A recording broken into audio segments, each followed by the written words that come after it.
Ah, por eso me han dicho que me ponga aquí. A ver, pero me quedo aquí. ¿Ves? Es que...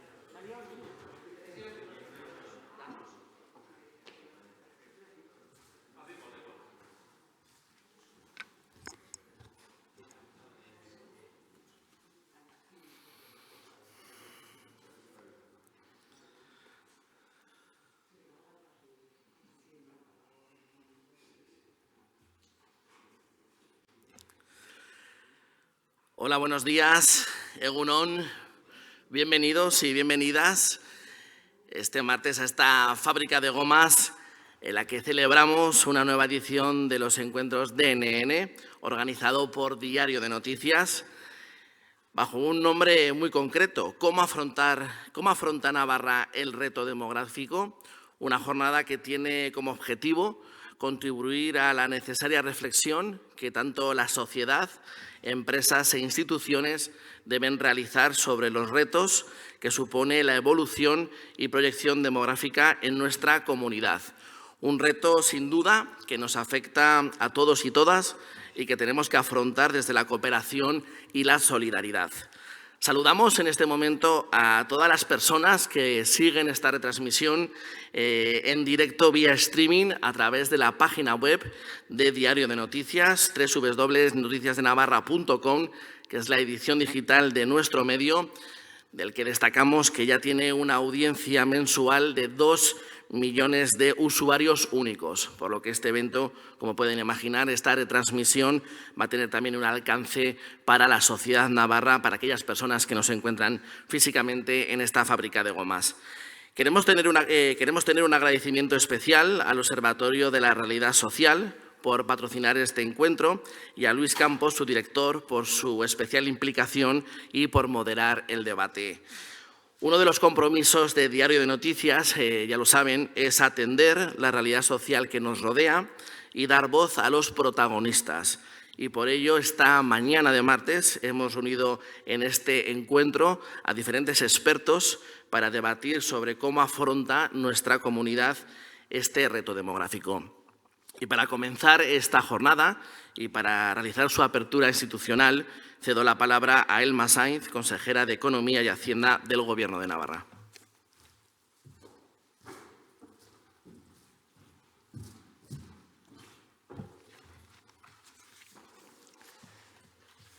Muchas gracias, buenos días a todos. Muchas gracias por permitirme tomar parte en esta interesante jornada. Vivimos tiempos de incertidumbre a todos los niveles y precisamente en tiempos como estos que estamos viviendo corremos quizás el riesgo de perder el contacto con una realidad que es fundamental y debemos pensar obligatoriamente en el mañana. No es una tarea fácil, porque seguro que coincidís conmigo en que acometer todo el esfuerzo necesario para mejorar el presente es una tarea que en ocasiones nos deja o puede dejarnos exhaustos a todos los niveles. Como Administración responsable, el Gobierno de Navarra no debe perder la perspectiva y desde hace tiempo que ya tiene la mirada puesta en la sociedad de futuro, en la Navarra del mañana. La jornada de hoy va a servir como botón de muestra de ese liderazgo que asume el Ejecutivo foral en todo lo relativo al reto demográfico y se va a apreciar sin duda en todos los niveles. No quiero hacer un spoiler de la jornada, no quiero adelantar nada de lo que los protagonistas de la misma vayan a poner sobre la mesa, pero sí que quiero plantear un ejemplo que entra dentro del ámbito de competencia de nuestro departamento. Uno de los instrumentos para ir determinando los recursos que harán falta en esa Navarra de la que os hablo, Navarra del mañana, son las proyecciones de población 2021-2035 elaboradas por Nastat. Las proyecciones de población muestran la evolución que seguiría la población de Navarra en caso de mantenerse las tendencias demográficas actuales. Por lo tanto, nos permiten asomarnos a la situación que previsiblemente pueda darse durante los próximos 15 años y comenzar ya a prepararnos para los retos que debemos afrontar. Seguro que Pablo Cebrián, director de Nastat, podrá ahondar más en los resultados que arrojan esas proyecciones y que son de vital importancia para el Gobierno de Navarra. Tanto es así que se ha previsto profundizar en esos trabajos para permitir desarrollar las aplicaciones que den utilidad a este instrumento. Sin ir más lejos, está la reciente elaboración de una jornada técnica con los diferentes agentes de los distintos departamentos que conforman el Ejecutivo foral y otras entidades sociales. Y aunque en este caso lo que voy a mencionar ahora no es materia de mi competencia, me vais a permitir que me refiera a otra derivada de este trabajo. Hablo del informe de retos sociodemográficos elaborado por el Observatorio de la Realidad Social del Gobierno de Navarra, que se puede consultar y descargar en la propia web del Observatorio y que se plantea como un ejercicio de análisis prospectivo, teniendo como punto de partida las proyecciones de población 2020-2035. Por un lado, con este informe se ha tratado de proporcionar información sistematizada sobre los diferentes indicadores demográficos necesarios para conocer las proyecciones de población en Navarra para dimensionar en lo posible el problema.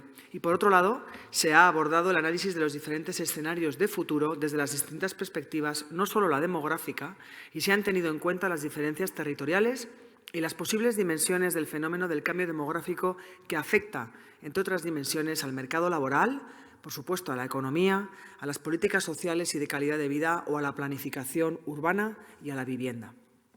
Por último, en el informe se ha hecho un breve repaso por las principales políticas y estrategias que se alinean en la Comunidad Foral de Navarra para atender el desafío del cambio demográfico y se apunta a una serie de experiencias de gestión en esta materia lideradas por otros territorios a fin de disponer de claves complementarias para mejorar en la búsqueda, como digo, de soluciones a este desafío.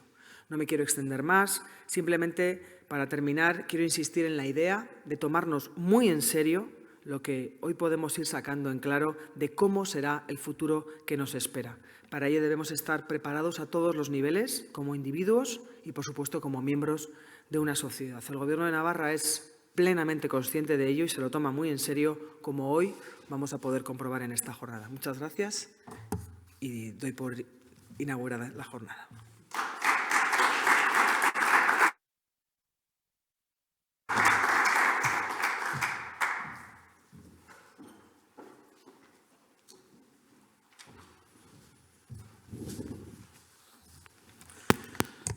Muchas gracias, consejera Eskerrik asko, por sus palabras. Bueno, pues una vez presentada la jornada, vamos a realizar la mesa de debate central que nos reúne hoy aquí en este encuentro de NN. Para ello, en primer lugar, me gustaría llamar al escenario a Luis Campos Iturralde, director general del Observatorio de la Realidad Social, quien va a ser el encargado de moderar el debate y va a ocupar la parte central de esta mesa de debate. Y también, por supuesto, voy a dar paso a los invitados de lujo que hoy nos acompañan. En primer lugar, a Carlos Artundo, director general de Salud del Gobierno de Navarra. Carlos, vamos ubicando de izquierda a derecha. También a Pablo Cebrián, director del Instituto de Estadística de Navarra. Bienvenido, buenos días, Pablo. Carlos Bravo, secretario confederal de Seguridad Social y Previsión Social Complementaria de Comisiones Obreras.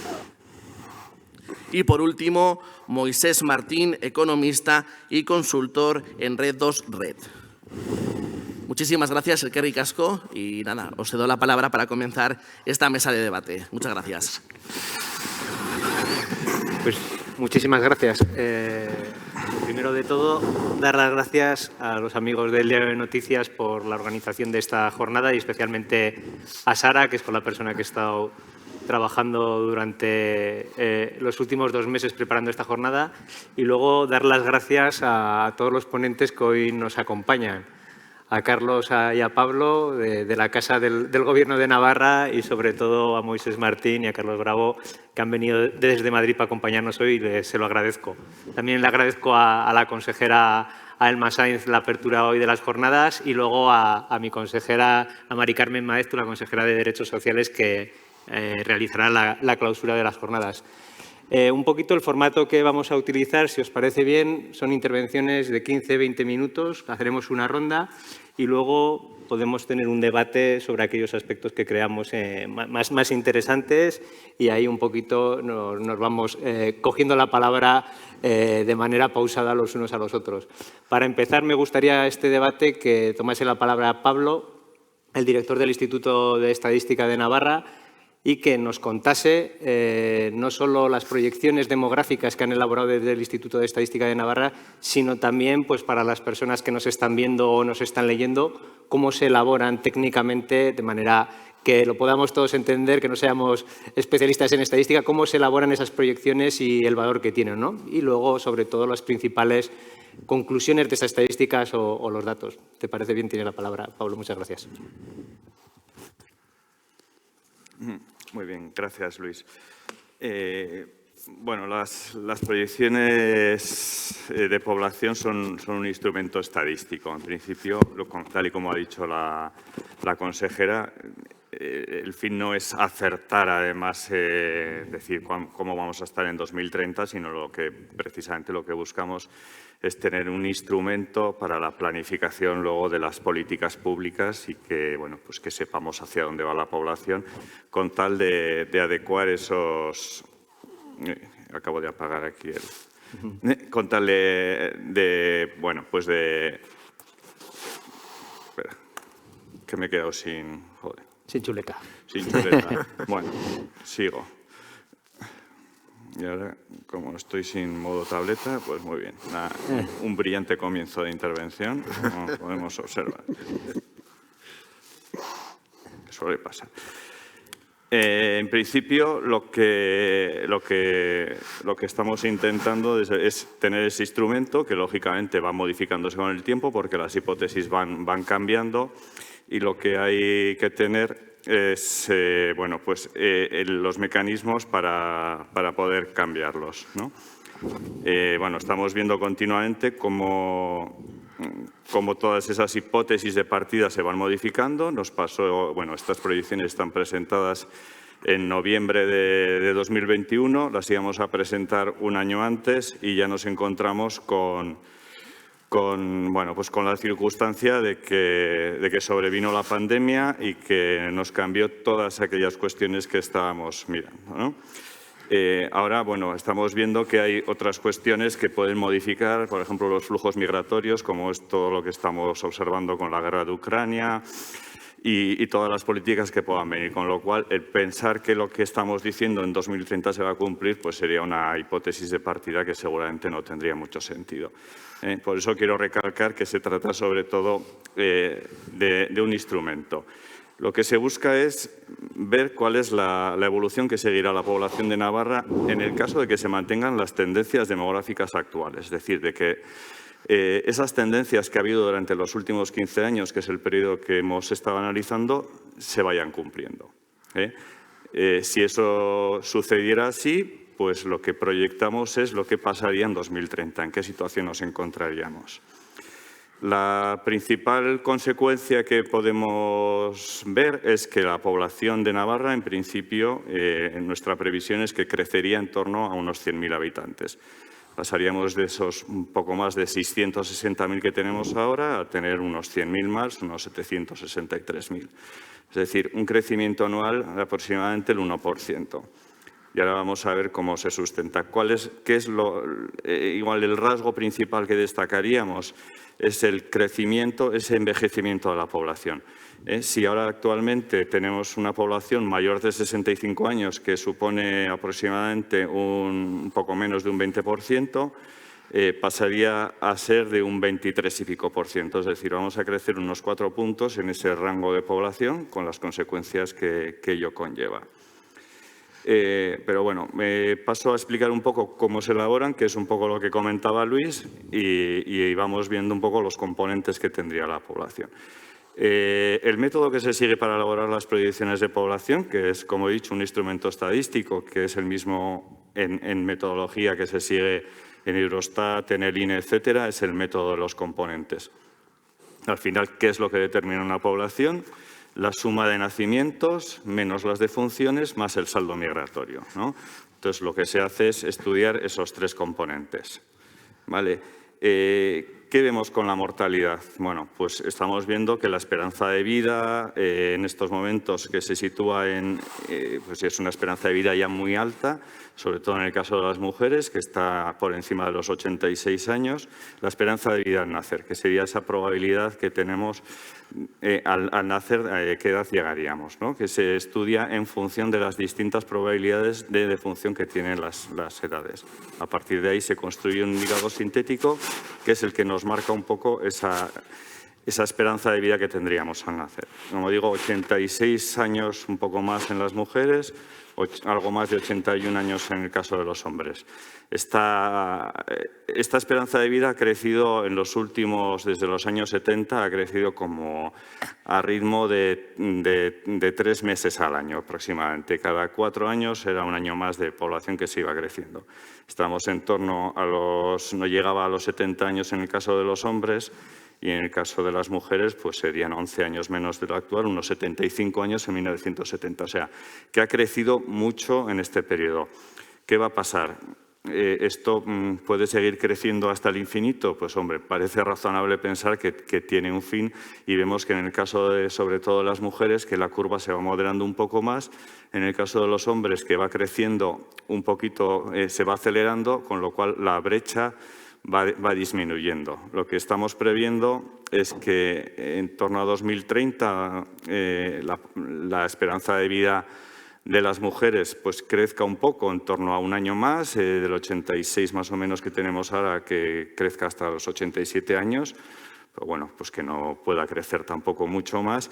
Y la de los hombres, pues sí que crezca de 81 más o menos a 83 años y medio más o menos, con lo cual la brecha se va acortando, ¿eh? Vamos teniendo de lo que teníamos ahí en los años 70, que teníamos una brecha, como he dicho, pues si ahora estamos en 5 años, podría ser de 6 años y pico, 7 años, ahora vamos a llegar a ir acortando esas brechas de población. Es decir, que viviríamos más años todavía. Ya vivimos muchos, viviríamos algo más dentro de 15 años, pero bueno.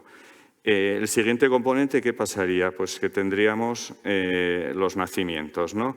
¿Qué está pasando con los nacimientos? Lo que vemos, sobre todo en las madres de nacionalidad española, lo que se está observando es, primero, que la edad media de la maternidad es muy alta ya y que todavía va aumentando, es decir, que eso, lógicamente, hace que el índice sintético de fecundidad también pues, se mantenga en niveles muy bajos y que no vemos tampoco una evolución en la que vaya a aumentar, es decir, es una tendencia que se está manteniendo en los últimos años y que pues se está manteniendo. Evidentemente puede haber políticas de natalidad que puedan o no mejorar, pero tampoco, bueno, pues eso hasta la fecha no ha tenido tampoco una repercusión excesiva, con lo cual lo que estamos viendo es que más o menos vaya aumentando la edad de maternidad y que el índice sintético de fecundidad en las madres nacionales se mantenga. En las madres extranjeras lo que observamos es un índice sintético de fecundidad que es mayor que en las nacionales. Si en las españolas actualmente es aproximadamente un 1,23, recordad que hablábamos de esos índices de reemplazo que podían ser en torno al 2,1 para garantizar, ¿no?, ese reemplazo generacional. Estamos en 1,23 en las españolas, con lo cual muy lejos.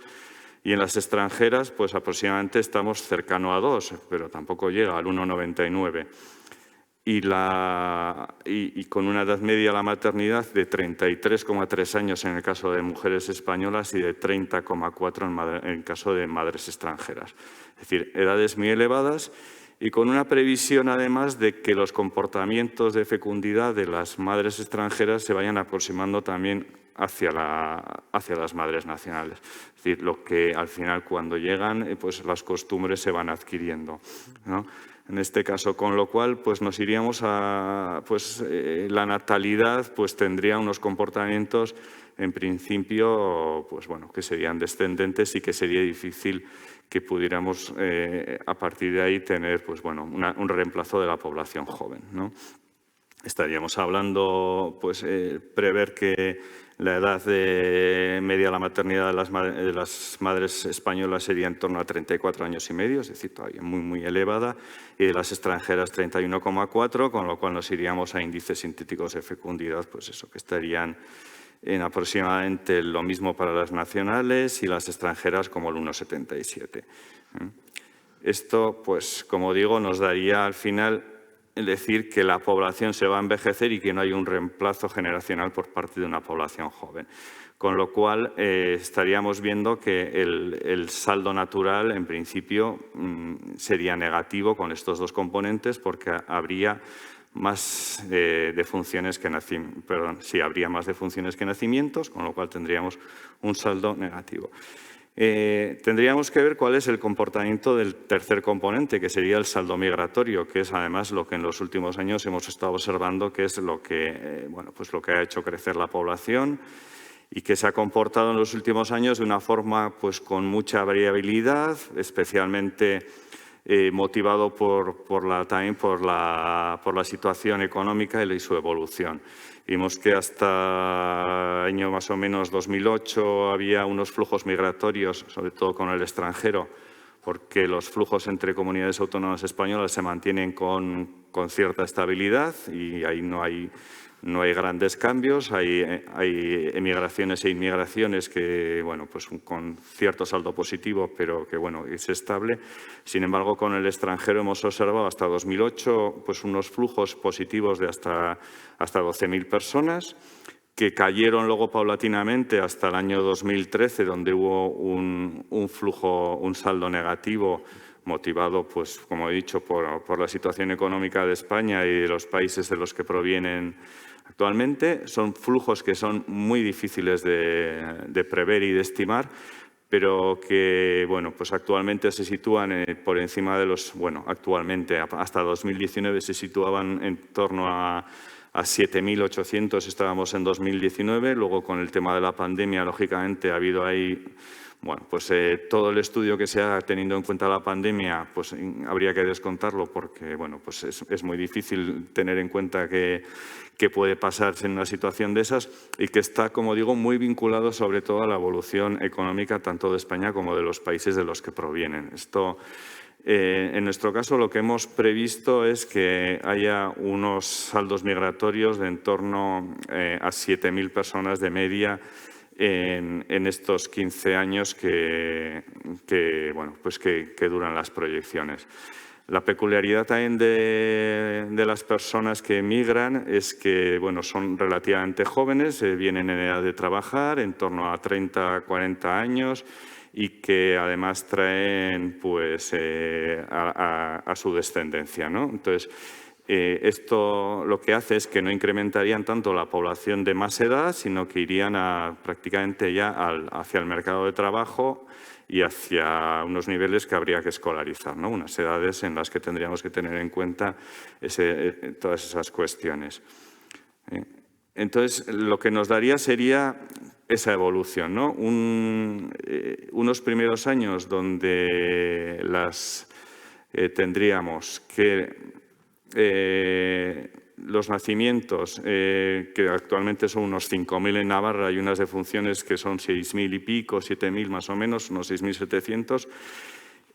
Los nacimientos irían descendiendo en los primeros años porque actualmente la tasa es muy baja, como digo, no hay población, pero a partir de 2028 aproximadamente irían creciendo hasta situarse en 6.000, irían aumentando a partir de ahí hasta llegar a unos 7.000 nacimientos más o menos anuales. En el caso de las defunciones, lo que harían serían más o menos mantenerse con cierta estabilidad en torno a 6.000, unas 6.000 defunciones. Esto nos daría, como he dicho antes, una población en la que cambiaría la estructura, sería una población más envejecida, la población superior a 65 años crecería en torno a 3-4 puntos respecto a la actual. La población menor de 16 años sería algo menor, si ahora es un 16 y pico %, no llegaría al 15% y tendríamos una población entre 16 y 64 años, que al final es la población que lo que ahora consideramos en edad de trabajar que se reduciría y que es la que tiene que sostener además a todo el conjunto poblacional, ¿no? Con sus ingresos. Con lo cual, lo que vemos es una estructura que es sostenible porque hay suficiente población como para sostener al conjunto poblacional. Actualmente lo que vemos es que de la población 16-64 años, más o menos el 40 y tantos % de esa población está trabajando, que son, en el caso de Navarra estamos hablando de en torno a 290-300.000 personas ocupadas, el 40 y tantos % del total de la población. Ahí estaríamos hablando del 60 y tantos %. Eso es.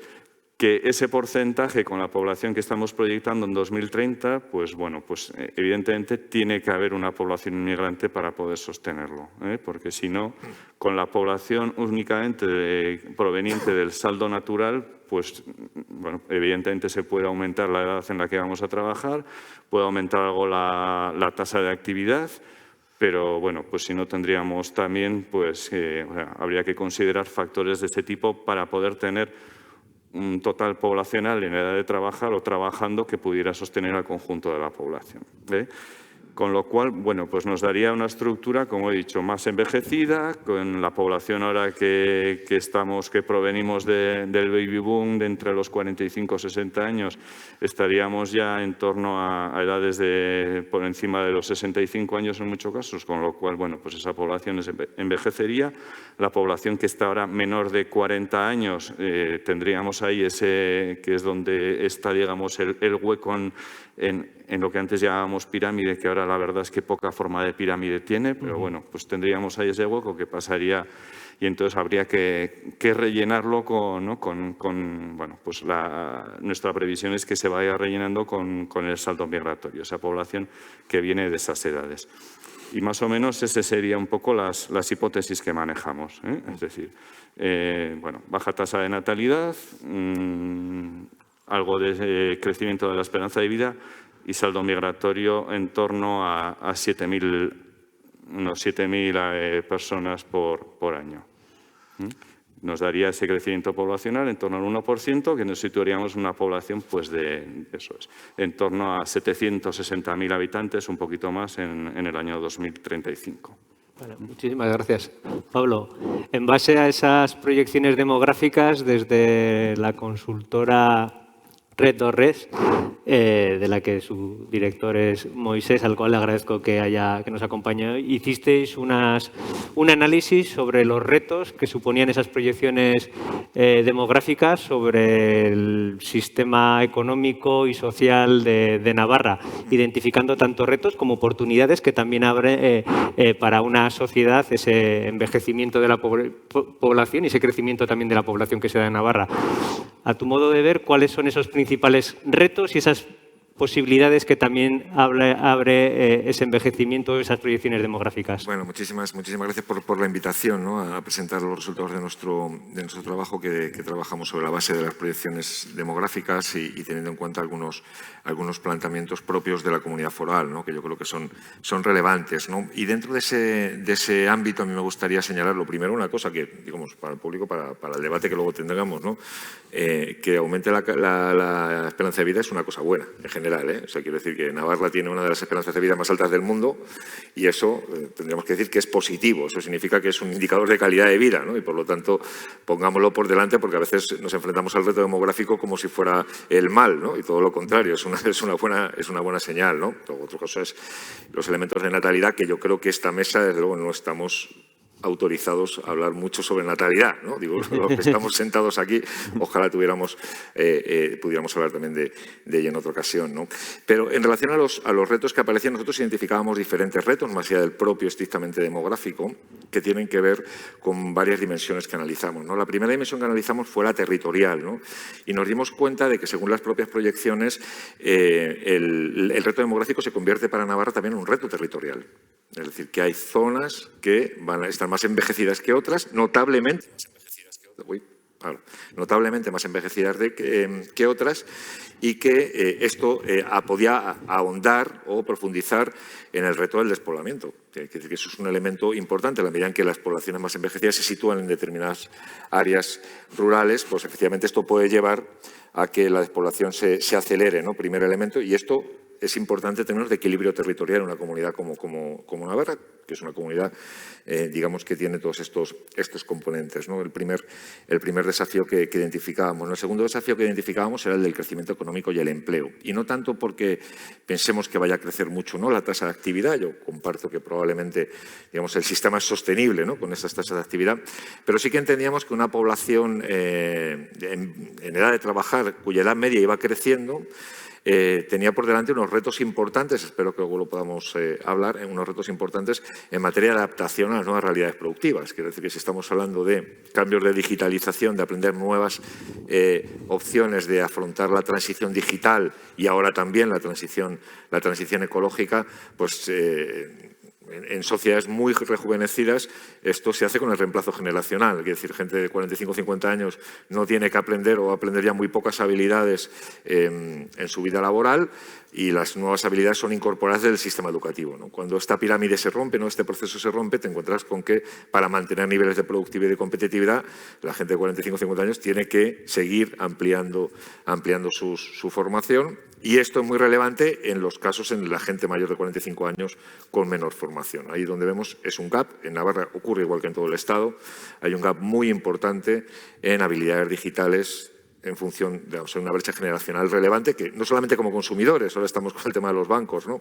pero en términos productivos también se ve, ¿no? Y esto puede incidir en última instancia en la productividad y puede incidir en la innovación. Identificamos también ese reto, ¿no? El tercer ámbito de retos sociales que identificábamos tenía que ver con la calidad de vida. Por supuesto, hemos pensado en el sistema educativo. El sistema educativo, en principio, las tasas de crecimiento o de mantenimiento no nos dicen que vaya a haber, digamos, un vaciamiento de los colegios, sino que más o menos se van a mantener, pero sí que veíamos pues, algunos elementos que son clave. Primero, lógicamente, luego podremos hablar de ello, sobre el tema de las pensiones, que está muy encima de la mesa y que corre el riesgo, desde mi punto de vista, a lo mejor esto no está en el informe, pero meto ahí una pequeña morcilla, corre el riesgo de convertirse en una brecha generacional que no tendría por qué ser, ¿no? Sino que tendremos que ser capaces de articularla bien, pero evidentemente el sistema, el incremento de la longevidad y el incremento de la población digamos mayor de edad va a llevar consigo un debate sobre esto, que ya está encima de la mesa, y por supuesto un debate sobre el gasto sanitario, que también es relevante, ¿no? Porque en última instancia sabemos que una parte muy importante del gasto sanitario se concentra en dos etapas de la vida, al inicio y al final. Y bueno, vamos a tener mucha gente al final y por lo tanto eso significa que el gasto sanitario va a ser un elemento importante, ¿no? Y junto a él todo lo que es el desarrollo del sistema de dependencia. Es decir, al final vamos a tener poblaciones envejecidas donde el sistema de dependencia tiene que ser capaz de responder, ¿no? Apuntábamos en el informe la necesidad de enfocar, y yo creo que Navarra lo hace, la comunidad foral lo hace bien, enfocar todo este proceso desde un proceso de, digamos, trabajo desde el punto de vista del envejecimiento activo, ¿no? Es decir, intentar hacer que las personas mayores, y al final porque van a ser una parte, o somos una parte, ya no soy joven, una parte importante de la población, pues de alguna manera sigamos participando activamente y sigamos teniendo, digamos, un protagonismo sobre nuestra propia vida. No nos entendamos a nosotros mismos como personas mayores dependientes, clientes, no sujetos, ¿no? de nuestra vida, sino construir las políticas públicas desde esta lógica, ¿no? Prestamos también mucha atención al tema de la vivienda y la planificación urbana, porque al final lo que estamos viendo es que nuestras ciudades tienen un reto por delante muy importante en materia de adaptación, incluso arquitectónica, para construir ciudades amigables con las personas mayores. No estamos hablando solamente de barreras arquitectónicas, estamos hablando de la sinaléctica, estamos hablando de muchas cosas, ¿no? que tienen que ver con cómo las personas mayores se enfrentan a nuestras ciudades, ¿no? Y esto significa tener en cuenta la accesibilidad, tener en cuenta el transporte, tener en cuenta la seguridad también, que cada vez es más importante y por supuesto, digamos, de una manera quizá más marginal por nuestro propio régimen de tenencia de la vivienda, pero los elementos vinculados a la vivienda van a ser también relevantes, sobre todo en lo que tiene que ver de personas que viven solas y que van a necesitar apoyo, ¿no? Y por lo tanto eso también implica nuevas modalidades, como hay experimentos que se están desarrollando, como el cohousing, etcétera, que pueden ser relevantes en términos de construir esa relación, ¿no? Y finalmente nos planteamos que todos estos elementos digamos, he pasado muy sucintamente sobre ellos en materia de los grandes retos, ¿no? que la comunidad foral tiene de cara a hacer frente a esta realidad, que insisto, es una buena noticia, que haya una alta longevidad, que haya una alta calidad de vida y que esto se refleje así. Implica una reorientación de muchas políticas públicas que se están desarrollando y las reflejamos en el propio informe, pero también es una oportunidad económica.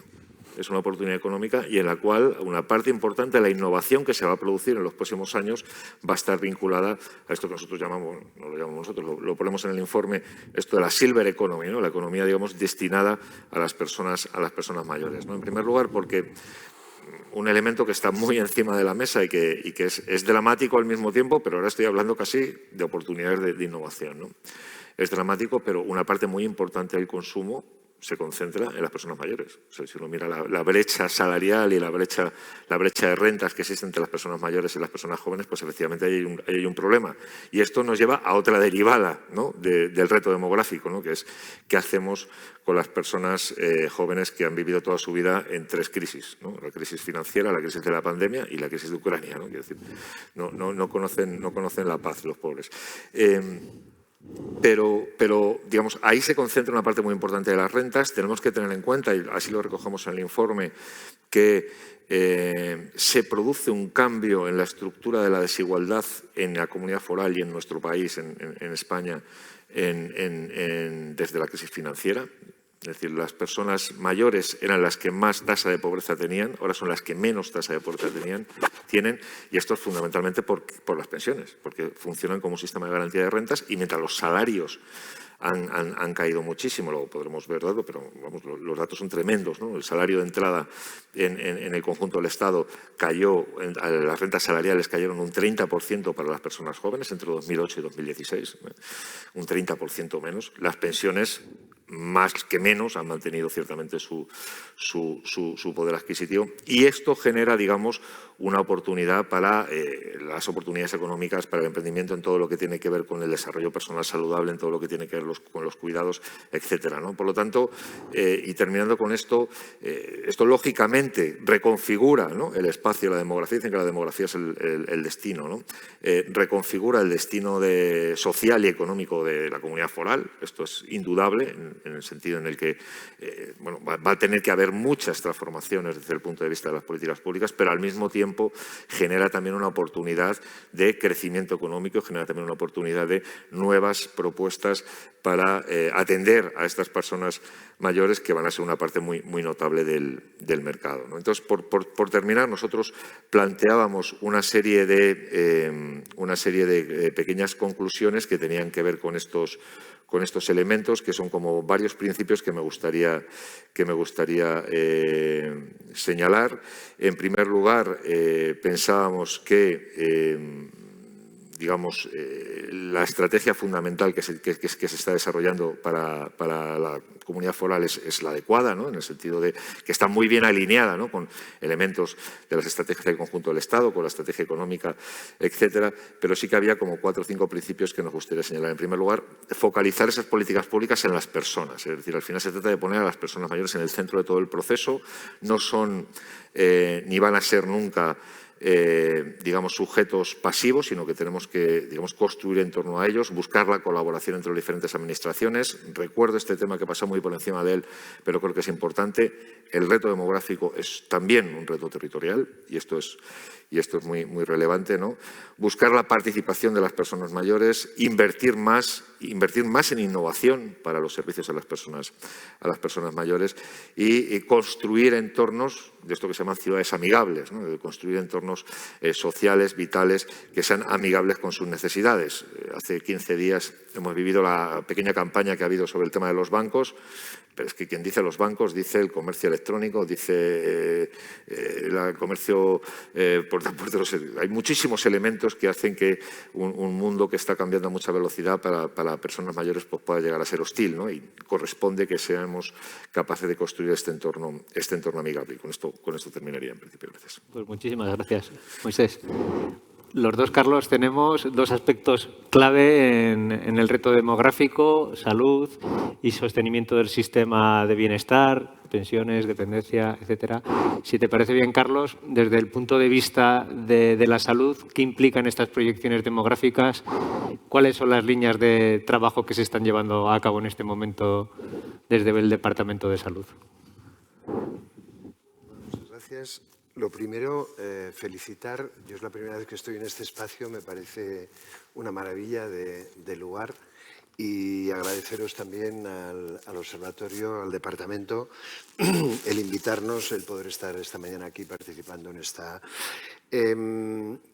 Yo primero gustaría contextualizar lo que creo que son retos globales ahora mismo fundamentales, antes de entrar en el tema concreto de esta mañana. Yo creo que tenemos básicamente tres retos a nivel global fundamental. Uno tiene que ver con la emergencia climática, no hay duda que es un reto de primer orden, absolutamente cualitativo, que nos enfrentamos como generaciones, incluso como especie, y hay que recordarlo, y creo que ahora también, en un momento más dulce, digamos, entre comillas, de la pandemia y con la imperdonable, ¿no?, agresión contra Ucrania, etcétera, pues es relevante recordar que estamos con un reto pendiente absolutamente central en nuestras sociedades.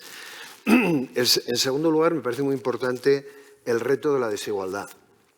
Tenemos unas sociedades claramente desiguales, aunque globalmente ha habido un avance, eso ya lo conocemos, pero también ha habido un avance y está habiendo un avance, e incluso en la pandemia ha habido un avance, desgraciadamente, de la desigualdad.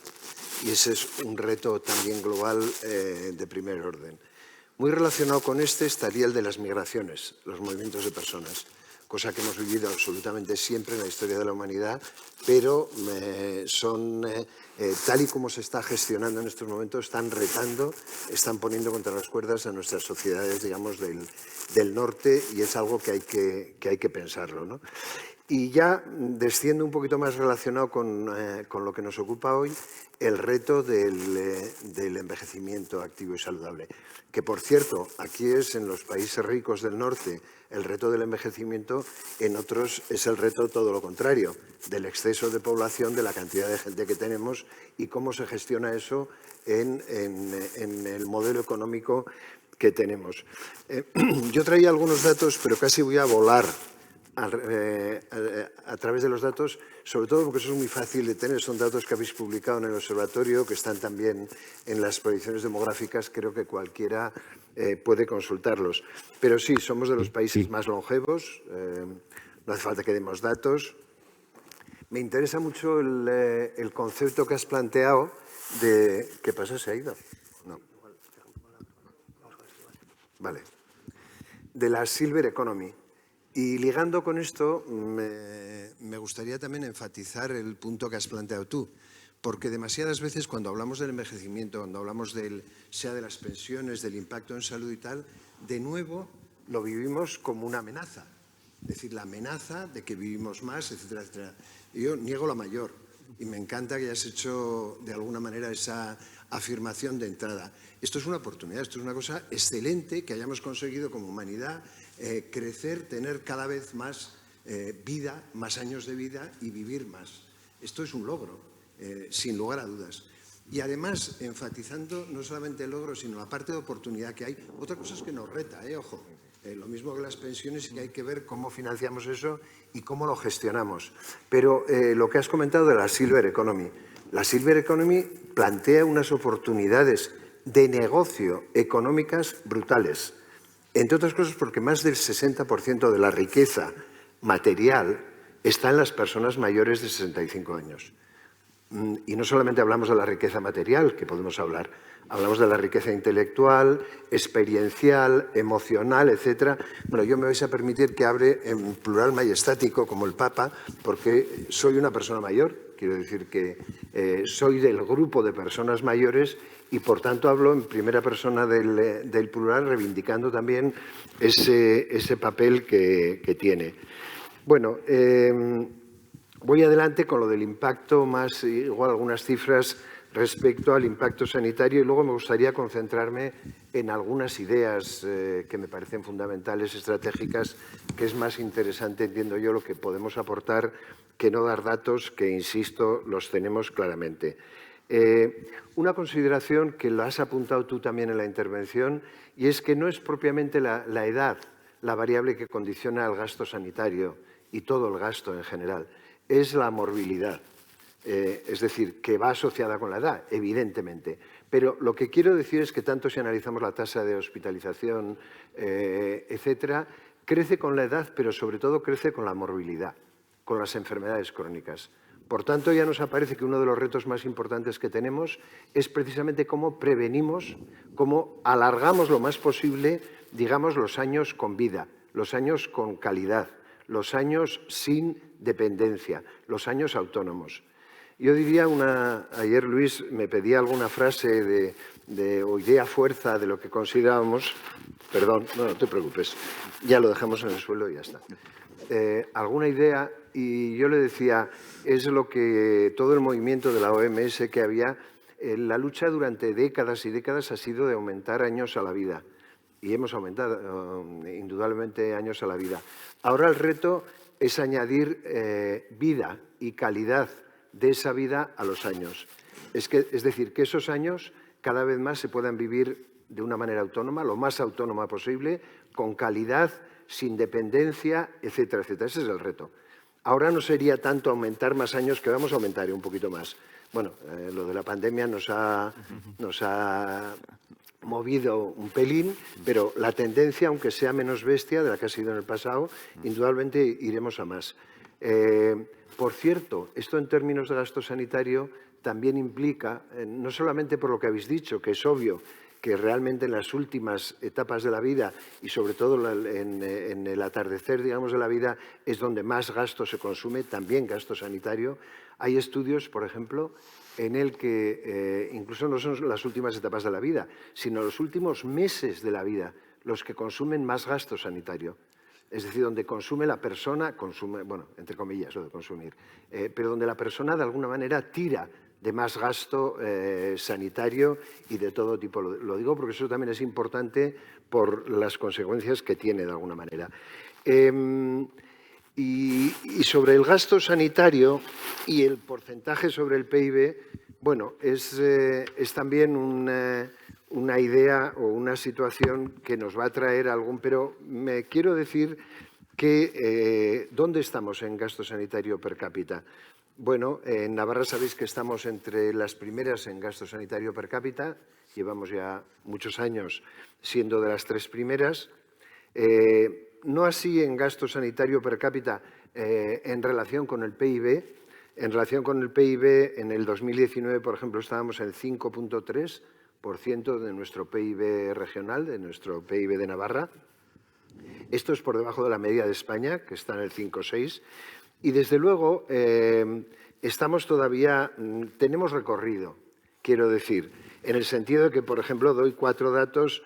El Reino Unido, que es un sistema sanitario parecido al nuestro, modelo National Health Service, es muy parecido al español, está en el 8% del PIB, en Holanda está en el 8,3%, en Alemania está en el 9%. Desde luego, sistemas liberales, tipo el de los Estados Unidos, ni lo comparo, porque ahora no sé cuánto están, pero igual están en el 16, el 17%, que ya son magnitudes que no tienen nada que ver, porque son sistemas totalmente liberales, libre mercado, oferta-demanda pura y dura en materia sanitaria, por tanto, son, por definición, muchísimo más caros que los que están basados como el nuestro, como el Inglaterra, los modelos de sistemas nacionales de salud.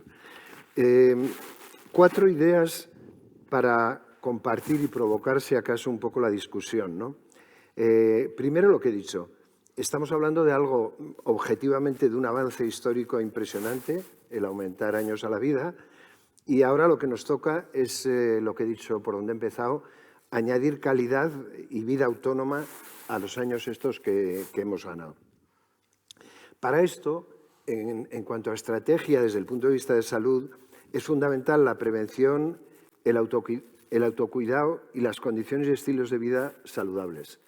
Y conecto un poquito con lo que decías tú, con la estrategia que tenemos en Navarra y que ya me permito incidir que hay que relanzarla en lo que nos queda ahora, en fin, en esta nueva fase de la pandemia y de cara al futuro, fundamental la estrategia de envejecimiento activo y saludable. Tuvo la presencia que tuvo y el protagonismo en la pasada legislatura, y creo que es una asignatura, un reto de primer orden el que tenemos que lanzar en Navarra, y no solamente desde el Gobierno, que por supuesto desde todos los departamentos, sino desde todos los sectores sociales. Es una de las estrategias básicas si queremos realmente conseguir alguno de los objetivos estratégicos que estamos comentando, ¿no? Las condiciones y estilos de vida saludable. Has hablado en la estrategia de envejecimiento activo y saludable, lo de las friendly cities, la estrategia del movimiento. Una cosa curiosa, la OMS lanzó el movimiento de ciudades amigables con las personas mayores. En concreto igual conocer la experiencia de Nueva York, con el alcalde de Bloomberg, etc. Pero inmediatamente se dieron cuenta que todas las políticas públicas y no públicas y privadas que tenían como objetivo mejorar la situación, la calidad de las personas mayores, aplicaban prácticamente a todas las edades. Aplicaban a los niños, a las mujeres embarazadas y no embarazadas, aplicaban a la mayoría de los sectores de población. Y por eso la propia OMS cambió. Ya no hablaba tanto de ciudades amigables de las personas mayores, sino aging friendly cities, que es de todas las edades, de alguna manera. Este es un cambio conceptual interesante, porque cuando planteaban en los cajeros automáticos, en el transporte urbano, etcétera, las políticas, digo, hombre, pero el transporte urbano, la accesibilidad, por ejemplo, aplica a las personas mayores, pero es también para los niños, es para determinadas personas que están, mujeres embarazadas, es para personas que tienen algún tipo de dificultad de ambulación, es decir, que de alguna manera aplica a sectores muy diversos del conjunto de la sociedad. Insisto en que creo que las políticas, la estrategia de envejecimiento activo saludable y lo más autónomo posible es uno de los grandes retos que tenemos en Navarra en los próximos años y décadas. Y se ha hecho, entiendo que mucho, quizás con lo de la pandemia pues hemos estado, iba a decir distraídos, no muy distraídos, la verdad, pero sí dedicados en cuerpo y alma quizás a gestionar y a trabajar en la pandemia, pero creo que la estrategia de envejecimiento hay que retomarla. Lo hicimos hace poco, Luis, lo digo porque el Observatorio de la Realidad lo facilitasteis desde el departamento, lo presidió la propia presidenta del Gobierno y creo que es ahora un reto que hay que retomar implicando a dos actores fundamentales, a un montón de actores sociales, pero yo diría ayuntamientos, fundamental, y los mayores. Y ahí conecto con una idea que también habéis planteado. Yo creo que no hace falta esa palabra tan horrible del empowerment, ¿no? De empoderar a las personas mayores. Las personas mayores están empoderadas o estamos empoderadas. No hace falta que nos empodere absolutamente nadie. Lo que sí hace falta es activar políticas y, de luego, tomar, cuando hablamos de la participación, cada vez más la gente mayor vamos a exigir una participación mayor en las políticas, en las tomas de decisiones, eso que no le quepa duda a nadie. Entre otras cosas porque ya he apuntado con el poder económico en relación con la Silver Economy, etcétera, etcétera. Y yo creo que ahí sí que tenemos que flexibilizar políticas públicas. Por ejemplo, jubilación. La jubilación, tal y como está planteada ahora, desde mi punto de vista hay que replantearla radicalmente. O sea, ahora de 65 años te jubilas, o 66 o 67, me da igual. Te jubilas, te vas, adiós y punto, y se ha acabado. Yo creo que no tiene ningún sentido. En la medida en que vivimos mucho más y además vivimos de una manera activa y cuando vivimos con lucidez, en plenitud, digamos, de facultades, eso no se puede desaprovechar. Una sociedad que no aprovecha digamos, la experiencia que tiene, el cúmulo de know-how también, de saber hacer que tienen las personas mayores, no es una sociedad inteligente. Las sociedades, si os fijáis, más inteligentes y más avanzadas son las que aprovechan todo el bagaje y el potencial que tienen las personas mayores. Y hablo, por ejemplo, de lo nuestro más cercano, de lo de la sanidad. Tú puedes ser pediatra, y hablo de un caso concreto, y a lo mejor no estás en condiciones de ver a 41 críos todos los días en la consulta, pero seguro que estás en condiciones, si eso es lo que quieres hacer y si eso te resulta gratificante a ti, de poder hacer interconsulta, de poder hacer formación de residentes, de poder hacer casos especialmente complejos y graves, etcétera. Es decir, una actividad no tan brutal desde el punto de vista del desgaste físico, pero que, sin embargo, puedes aportar a la sociedad y al sistema, en este caso el sistema de salud. Y, bueno, no necesito deciros, que también los estudios lo corroboran, que lo de la jubilación, que viene etimológicamente de jubilare, ¿no? De júbilo, pero hay de todo. Es decir, hay gente, mucha gente que se jubila y realmente lo vive con júbilo, y es como todavía tenemos un recorrido de años, pues realmente y tal, pero hay lo contrario.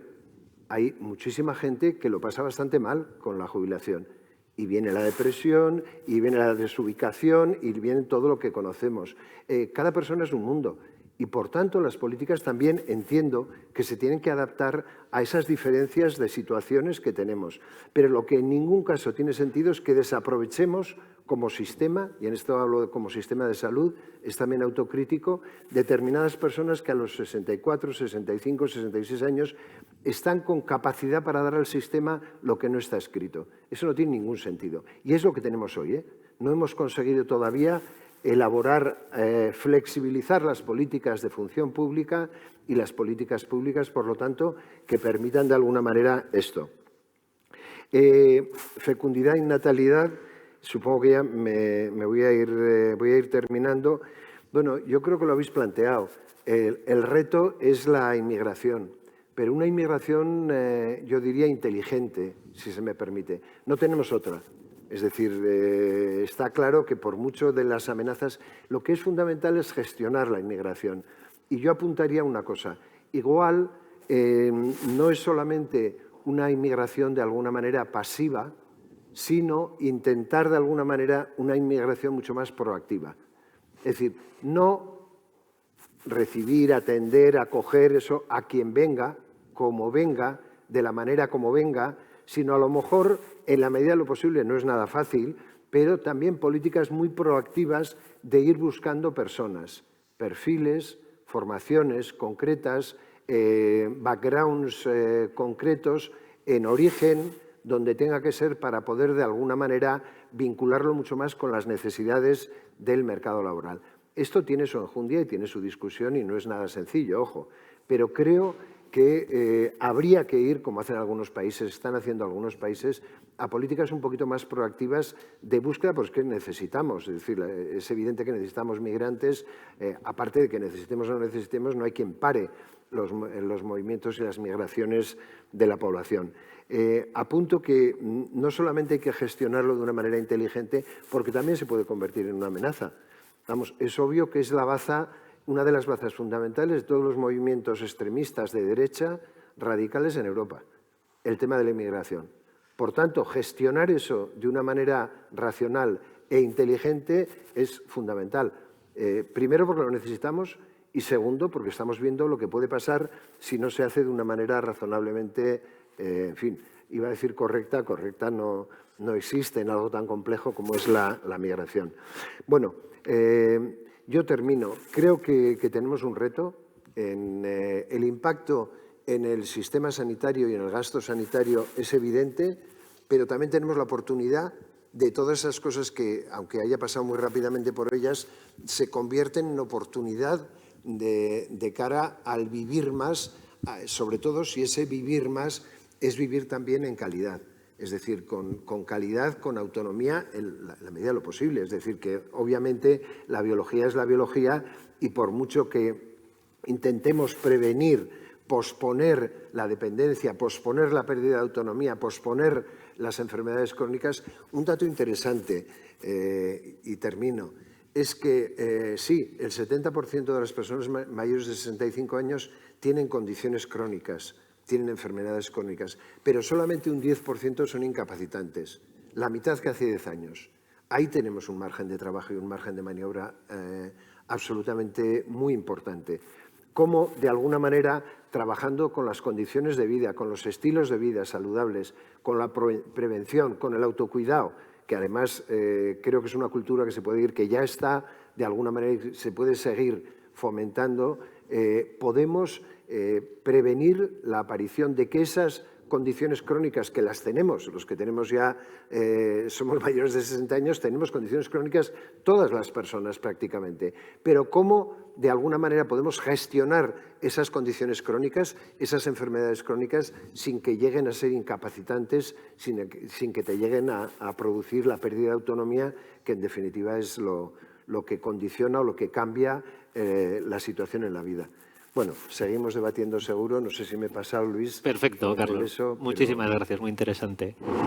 Última intervención. Carlos, ya ha aparecido durante la introducción de este debate esas proyecciones demográficas, el reto que supone para el estado de bienestar, es una de, yo creo, de los puntos ideológicamente hablando de batalla, y en el cual, pues bueno, buena parte del cuestionamiento del sistema de pensiones, del sistema de dependencia, del sistema de bienestar, pues viene cuestionado por las proyecciones demográficas, por ese envejecimiento de la población, que de ser un aspecto positivo, a priori el que vivamos más, también se ve como una amenaza para ello.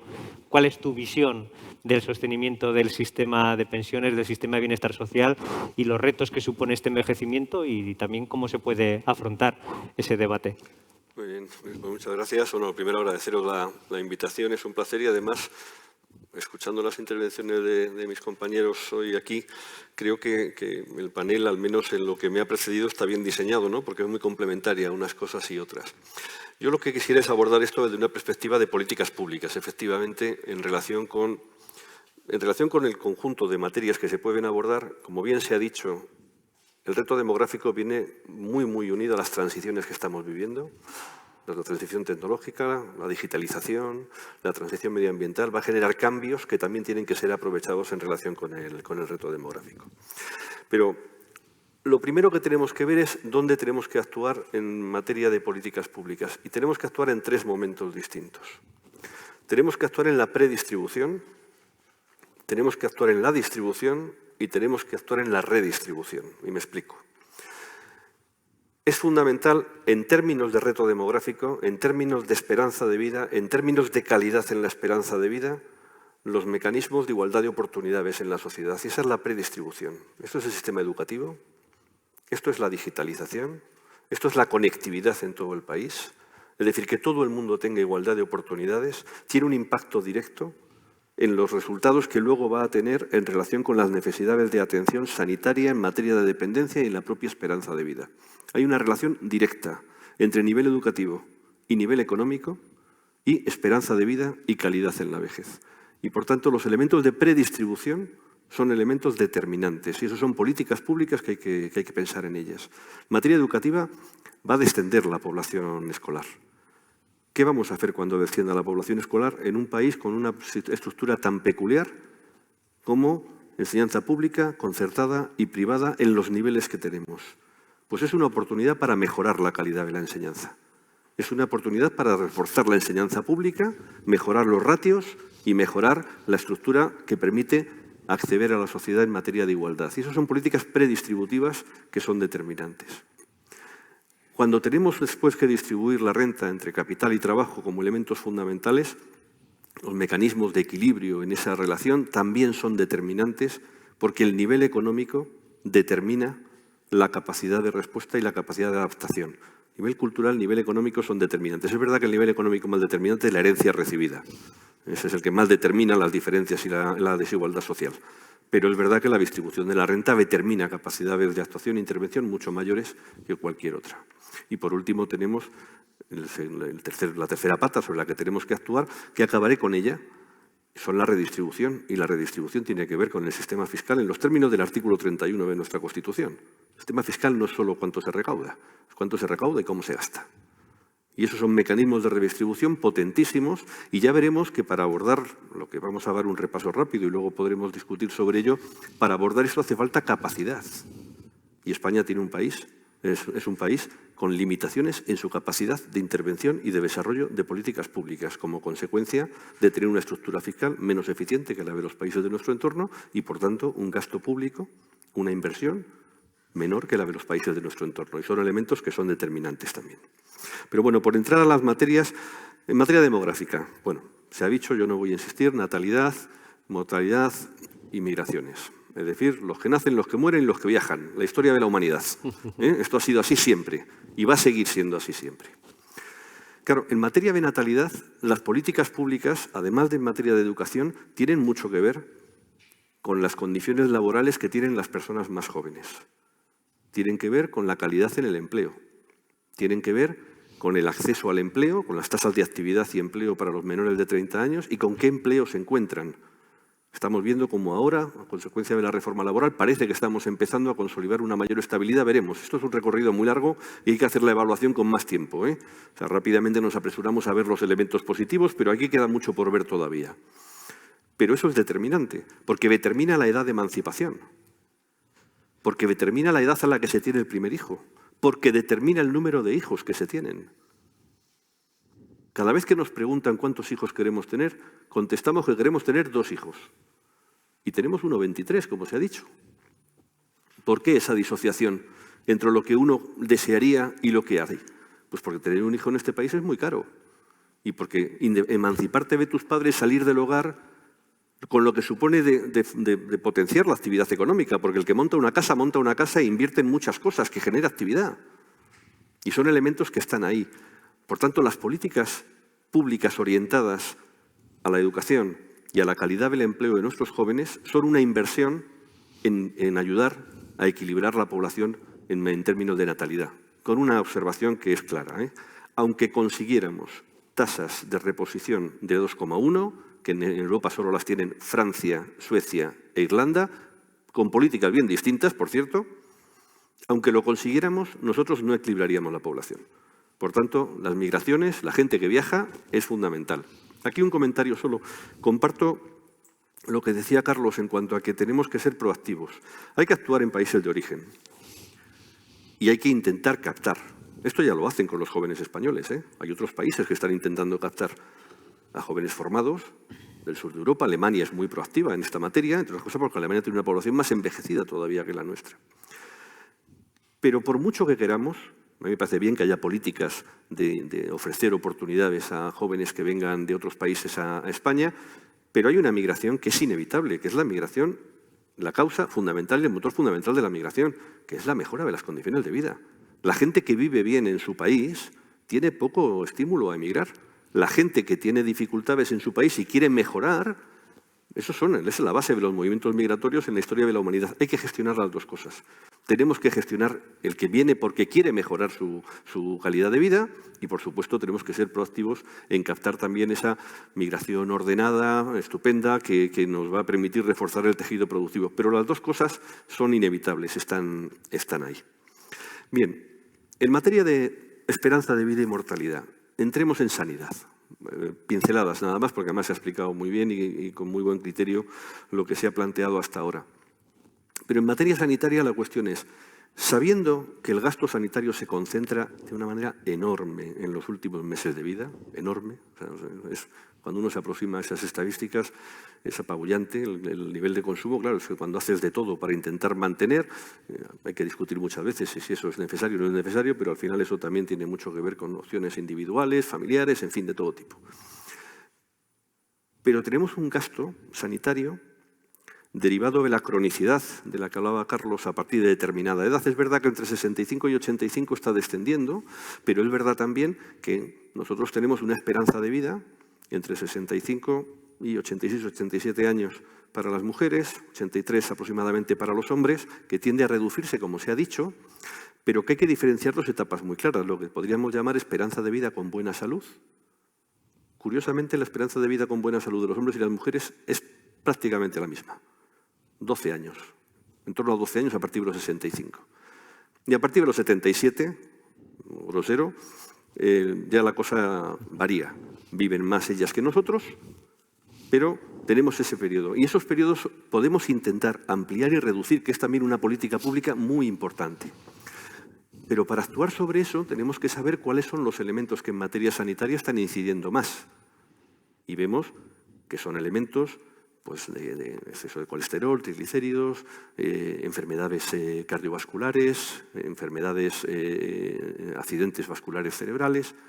Estamos hablando de que las patologías, muchas de ellas, se pueden tratar con prevención, con educación, con mecanismos de salud pública y con una dotación de orientación y la actuación preventiva que en España se está debilitando. La pandemia ha puesto sobre la mesa un problema evidente en relación con la financiación de la sanidad pública que hoy estamos padeciendo en todo el país en relación con la atención primaria. Si la atención primaria no tiene el fortalecimiento, el refuerzo de plantillas y medios que necesita, nosotros vamos a tener un problema mayor en el envejecimiento y en la calidad de nuestro envejecimiento. También en nuestros jóvenes y en nuestras edades intermedias. Hoy estamos gastando en atención primaria un 13% del gasto sanitario público. El objetivo, demandamos que sea un 25%. Claro, no se trata solamente de reducir la hospitalaria y la especialidad, se trata de aumentar el presupuesto. Lo decía muy bien Carlos cuando hablaba de ese 5,6. Nosotros estamos demandando un 7,2% de PIB en gasto sanitario y que el 25% sea atención primaria. Nos parece que son elementos estratégicos y estratégicos también en los procesos de envejecimiento para poder abordarlos. Por tanto, ese tipo de cuestiones son políticas públicas que hay que ponerse ya en ellas. Y la atención primaria sale muy tocada en toda España de la pandemia. Y nosotros tenemos en los próximos años tenemos un proceso de salida del mercado de trabajo del personal sanitario como consecuencia del alcance de la edad de jubilación y la falta de reposición de personal sanitario, como en el resto de servicios públicos en los últimos 10 años, que tenemos que abordar de una manera fundamental. Y eso son políticas públicas que hay que hacer ya, no admiten demora. Si pasamos a la dependencia, nos encontramos que tenemos 1.200.000 personas en este momento que tienen reconocida algún nivel de dependencia. Sin embargo, tenemos 180.000 en el conjunto del Estado en listas de espera y 225.000 personas que están todavía sin evaluar. Por encima de 1,5 millones de personas en España tendrían que estar ahí. Pero es que el 40% de las prestaciones que damos son prestaciones económicas. Navarra algo más. No son prestaciones económicas, las de peor calidad, son las del cuidador familiar no profesional, pero luego tenemos las prestaciones económicas vinculadas a un servicio. Es que el objetivo no es ese, es que el objetivo es el de cubrir esto con servicios profesionales de calidad.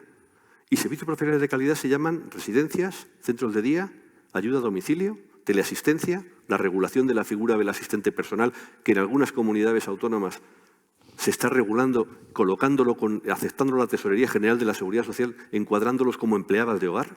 Un asistente personal no es una empleada de hogar. Y lo que se está haciendo es buscando siempre el abaratamiento de la situación. O tenemos servicios profesionales que atiendan a la situación de las personas dependientes, que son crecientes necesariamente, precisamente por el aumento de esperanza de vida, o tenemos un problema. Eso es una política pública clara también. Y eso es un yacimiento de empleo. Y tenemos que decidir si queremos empleo de calidad. Porque es que hay mucha gente en el sistema sanitario y en el sistema de servicios sociales de atención a la dependencia que tiene que desarrollarse también. Y en materia de pensiones y seguridad social. En materia de pensiones y seguridad social, nosotros tenemos que abordar esto desde una doble perspectiva. Lo primero, ¿qué objetivo tenemos? Y lo segundo, si es posible. El objetivo tiene que ser necesariamente que las distintas generaciones tienen que recibir un tratamiento comparable. Nosotros no podemos decir a la gente de 45 años o a la gente de 30 o 25 años que tienen que sostener un sistema del que no se van a beneficiar después. Cuando uno transmite ese mensaje, lo que está transmitiendo es un mensaje de que a ustedes este sistema no les interesa y lo que tienen que hacer es buscar alternativas por otro lado. Eso es un disparate, como la copa de un pino, que solo se explica en quien tiene una concepción de sustitución de un modelo por otro por 1000 motivos, algunos razonables y otros no. Por tanto, el objetivo tiene que quedar perfectamente claro. Una persona de 25 años que se incorpora al mercado de trabajo, mis hijos, tienen que poder aspirar a un sistema comparable al que tiene mi madre, al que espero acceder yo y al que tienen que acceder ellos también, en un sistema que es contributivo, por tanto, con relación entre lo que uno cotiza y lo que uno recibe, relación, no identidad, que es otra de las grandes complicaciones que tenemos. La idea de que uno se lleva lo que ha puesto. No. Uno ha puesto en función de lo que ha ganado, etcétera, y se lleva en función de lo que hemos regulado. Porque el sistema tiene elementos de solidaridad muy potentes.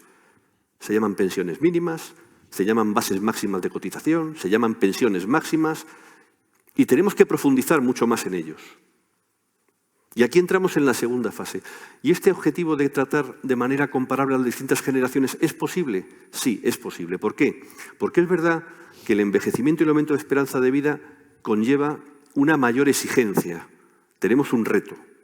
Y es que tenemos 10 millones de pensionistas, 10 millones, en una población de 47 millones, una población en censo electoral debe estar en 33, 34. Fíjate si pesan y si van a pesar. En términos del empoderamiento de los mayores está clarísimo. Hoy son 10 millones y van a ser 16 millones en la década de los 40. Y esto no tiene discusión. Están aquí, están censados, empadronados, los tenemos todos uno detrás de otro y van a llegar a la jubilación y van a vivir pues, la esperanza de vida que tienen. Pero con independencia de su importancia política, que ya con un 19% de la población va a llegar al 33%. La proyección que hacíais al 35% es muy correcta, al 23%, pero es que eso 15 años más tarde van a ser por encima del 30% en toda España. Pero es que atender eso, alguien puede plantearlo siempre en términos de una estructura piramidal. Y decir, no, es que esto es insostenible. No, no es insostenible. Requiere un esfuerzo en los próximos 25 años, pero luego ese esfuerzo se va a estancar y luego va a disminuir. Porque cuando hablábamos de las pirámides, efectivamente ya no es una pirámide de población. Ahora tenemos una especie de maniquí con unas caderas anchísimas que van creciendo además. Van a pasar a los hombros y hacia arriba. Y luego vamos a acabar en una estructura de columna. Salvo que mejoremos natalidad y mejoremos saldo migratorio, que en ese caso volveremos a recuperar estructura piramidal. Y tendremos que adaptarnos incluso a la estructura de columna. Pero esa estructura de columna nosotros la tenemos ya a partir del finales de los 60. Y tenemos la mayor exigencia en 2047-2048 en materia de pensiones. Luego estabilizamos y luego disminuimos. Por tanto, ¿podemos hacer cosas para que eso se produzca? Nosotros pensamos que sí. ¿Qué necesitamos? Hoy dedicamos a pensiones en torno al 11% del Producto Interior Bruto. Vamos a necesitar dedicar en torno al 15%, entre el 15 y el 15,5% del Producto Interior Bruto a mediados de siglo, para pagar pensiones comparables a las actuales a generaciones más numerosas. En Europa ya hay países que están en esa cifra. Ahora, ¿tenemos simplemente que decir que se eche más dinero desde los presupuestos y ya está? No. Hay que seguir haciendo cosas con el sistema de pensiones. En términos de equidad también. Por ejemplo, el año pasado hemos firmado un acuerdo de pensiones que nos dice, se ha derogado la reforma del 13 y se ha establecido la obligación de financiar presupuestariamente todas aquellas partidas que no son prestaciones económicas. Principio de separación de fuentes. Ha habido 3 grandes hitos en el principio de separación de fuentes. En el 96, completado en el 99, sanidad, servicios sociales financiados como en el presupuesto, derechos universales. En el 2001, complementos a mínimos para las personas que hay que complementarles la pensión hasta la mínima financiados con presupuestos, política contra la pobreza. Y ahora, en el año 2021, hemos acordado que todas las políticas distintas de prestaciones económicas se tienen que financiar presupuestariamente. Políticas activas de empleo, políticas de igualdad, políticas de apoyo sectorial que existen dentro de la seguridad social, eso tiene que financiarse presupuestariamente. Eso este año son 18.400 millones de transferencia del presupuesto a la seguridad social. Y el que viene, si hay presupuesto, que ojalá lo haya, serán 23.000 millones. Eso es muy importante, pero no es suficiente. Hay que hacer más cosas. Un asunto fundamental es cómo cotiza el mundo del trabajo autónomo. Cómo cotiza las bases máximas de cotización. La gente con salarios por encima de 49.000 euros. Tienen que cotizar por ingresos reales, como el resto de trabajadores y trabajadoras de este país. Esos son 4,5 millones de personas, sobre 19.700.000 cotizantes. Eso va a significar más gasto en pensiones, pero con un saldo neto de ingresos-gastos positivo para el sistema. Son medidas en las que habrá que seguir actuando. Sigue habiendo margen para hacer reformas paramétricas también, pero sobre todo saber que tenemos un horizonte temporal de mayor exigencia que tiene un punto y luego un descenso. Si uno aborda esas políticas públicas con perspectiva, uno puede plantearlo perfectamente. Y aquí entramos en la otra. ¿Qué músculo tenemos? Y ya termino con ello. ¿Qué músculo tenemos para hacer eso? Bueno, pues tenemos un músculo en materia de seguridad social que no es pequeño. La seguridad social es 1/3 del presupuesto del Estado, pero en seguridad social hemos decidido que con las cotizaciones y las aportaciones presupuestarias suplementarias pagamos prestaciones económicas y necesitamos reforzar la estructura de gasto en sanidad, en servicios sociales, especialmente en atención a la dependencia, con retos muy grandes. ¿Eso se hace con el músculo actual? No.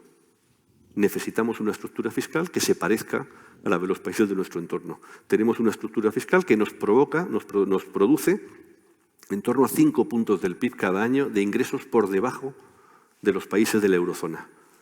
Y eso lleva un gasto social en nuestro país, que se sitúa también en un parámetro comparable por debajo de la eurozona. Necesitamos hacerlo.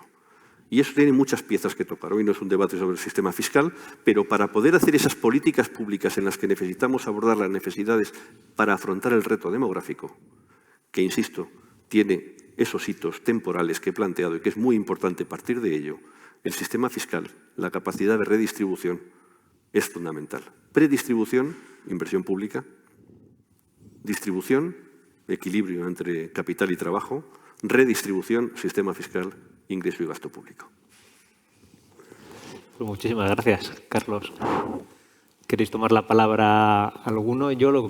Una cosa que me quedo con el debate frente a unas proyecciones que son deterministas, ¿no? Estas son las que son y creemos que esas proyecciones suponen retos en el aspecto negativo. Ya hemos visto que según cómo afrontemos esas proyecciones, que en base parten de una situación desfavorecedora para la ciudadanía, hay posibilidades de seguir creando un sistema de bienestar cada vez más robusto. Y no al revés, como muchas veces en el debate público se traslada, ¿no? Que estas proyecciones lo que generan es una incapacidad de mantenimiento del sistema de bienestar. Y ahí tanto en el ámbito de la salud hay unas posibilidades de seguir mejorando y que esas proyecciones sigan mejorando la calidad de vida de las personas. Hay unas posibilidades de que esas proyecciones demográficas sean capaces de generar una actividad económica que repercuta en la mejora de las condiciones de los trabajadores, unas proyecciones demográficas que también demanden el que nuevas personas provenientes de otros lugares vengan a países a trabajar, a aportar de las necesidades que vamos a tener, y también unas proyecciones que, si se trabajan bien, siguen siendo unas proyecciones con las cuales podemos mantener un sistema público de bienestar social de gran calidad, ¿no? Y yo creo que ese es el cambio que tenemos que hacer con este debate, o creo que es una necesidad, y no enfocarlo siempre como la gran amenaza para el sistema de bienestar que hemos conocido. No sé si queréis profundizar, Moisés. Sí, yo más que, como decía otro, más que una pregunta es un comentario, ¿no? Ya, vamos mal. Pero sí plantear una cosa que me parece relevante, ¿no? En todo el ámbito de la brecha demográfica, ¿no? Se están posicionando en el debate público muchas brechas. La brecha demográfica, la brecha territorial, no sé, otras cuantas que hablar, la brecha digital, etcétera. La brecha fundamental es la brecha fiscal. Es la brecha de lo que pagamos y de lo que recibimos. Y quién paga lo que tiene que pagar y quién recibe lo que tiene que recibir, ¿no? Y yo creo que muchas veces nos equivocamos, pero nos dejamos envolver en estos debates. Yo estoy muy preocupado por el tema de la brecha generacional, ¿no? Yo he dicho antes que la otra cara del reto demográfico es una generación que ha vivido todo esto y que bueno, pues que encima está recibiendo el mensaje de que no va a cobrar las pensiones, de que sus salarios son bajos, etcétera, ¿no? Y eso, pero al final dice, oye, mira, pues es que yo paso, ¿no? Yo es que no voy a apostar por este modelo, ¿no? Yo creo que tenemos que hacer un esfuerzo particular en señalar que el motor, o sea, digamos, la madre de todas las brechas es la brecha de la desigualdad socioeconómica. Y es ahí donde se generan todas las demás y a partir de ahí se generan todas las ramificaciones. Si tenemos un estado del bienestar bien dotado, una cosa que también dice, no, es que las pensiones no se tienen que pagar con impuestos. ¿Y por qué no se pueden pagar con impuestos? Dice, no, es que la contributividad. Dice, bueno, la contributividad es que aquí esto es un mecanismo de solidaridad, ¿no? Lo podemos hablar de lo que queramos, ¿no? Pero no solamente intergeneracional, sino también intrageneracional, que se nos olvida, también es intrageneracional. Hay gente que paga más pensión, gente que recibe menos, ¿no? Por lo tanto, yo creo que el elemento fundamental que tenemos que señalar es que, digamos, si tenemos un Estado social con la suficiente financiación, vamos a poder pasar ese pico y vamos a situar esto. Con otro elemento que a mí me gustaría poner encima de la mesa, que es que el reto demográfico va más allá del envejecimiento. Es que llegará un momento en el que viviremos 100 años, pero no viviremos 200, ¿no? Y eso significa que la población comenzará a bajar, ¿no? Dos datos que me parecen relevantes tener a cuestión y bueno, a mí me indican un poco la magnitud de lo que tenemos por delante, ¿no? En primer lugar, de aquí al año 2050 se prevé que de toda la Unión Europea, Europa Occidental, va a perder 60 millones de personas sin edad de trabajar. África va a ganar 800 millones de personas, ¿no? Por lo tanto, yo creo que, digamos, el tema de los equilibrios migratorios van a ser un reto relevante, ¿no? para toda Europa y mucho de lo que se ha dicho. Y lo segundo es que en la medida en que la pirámide poblacional se va haciendo más estrecha hacia abajo, en un sistema de régimen de propiedad como el que tenemos en España, esto significa que la desigualdad se va a ampliar. Va a haber más desigualdad de riqueza en el futuro, porque va a haber menos herederos para más pisos de tíos y abuelos, ¿no?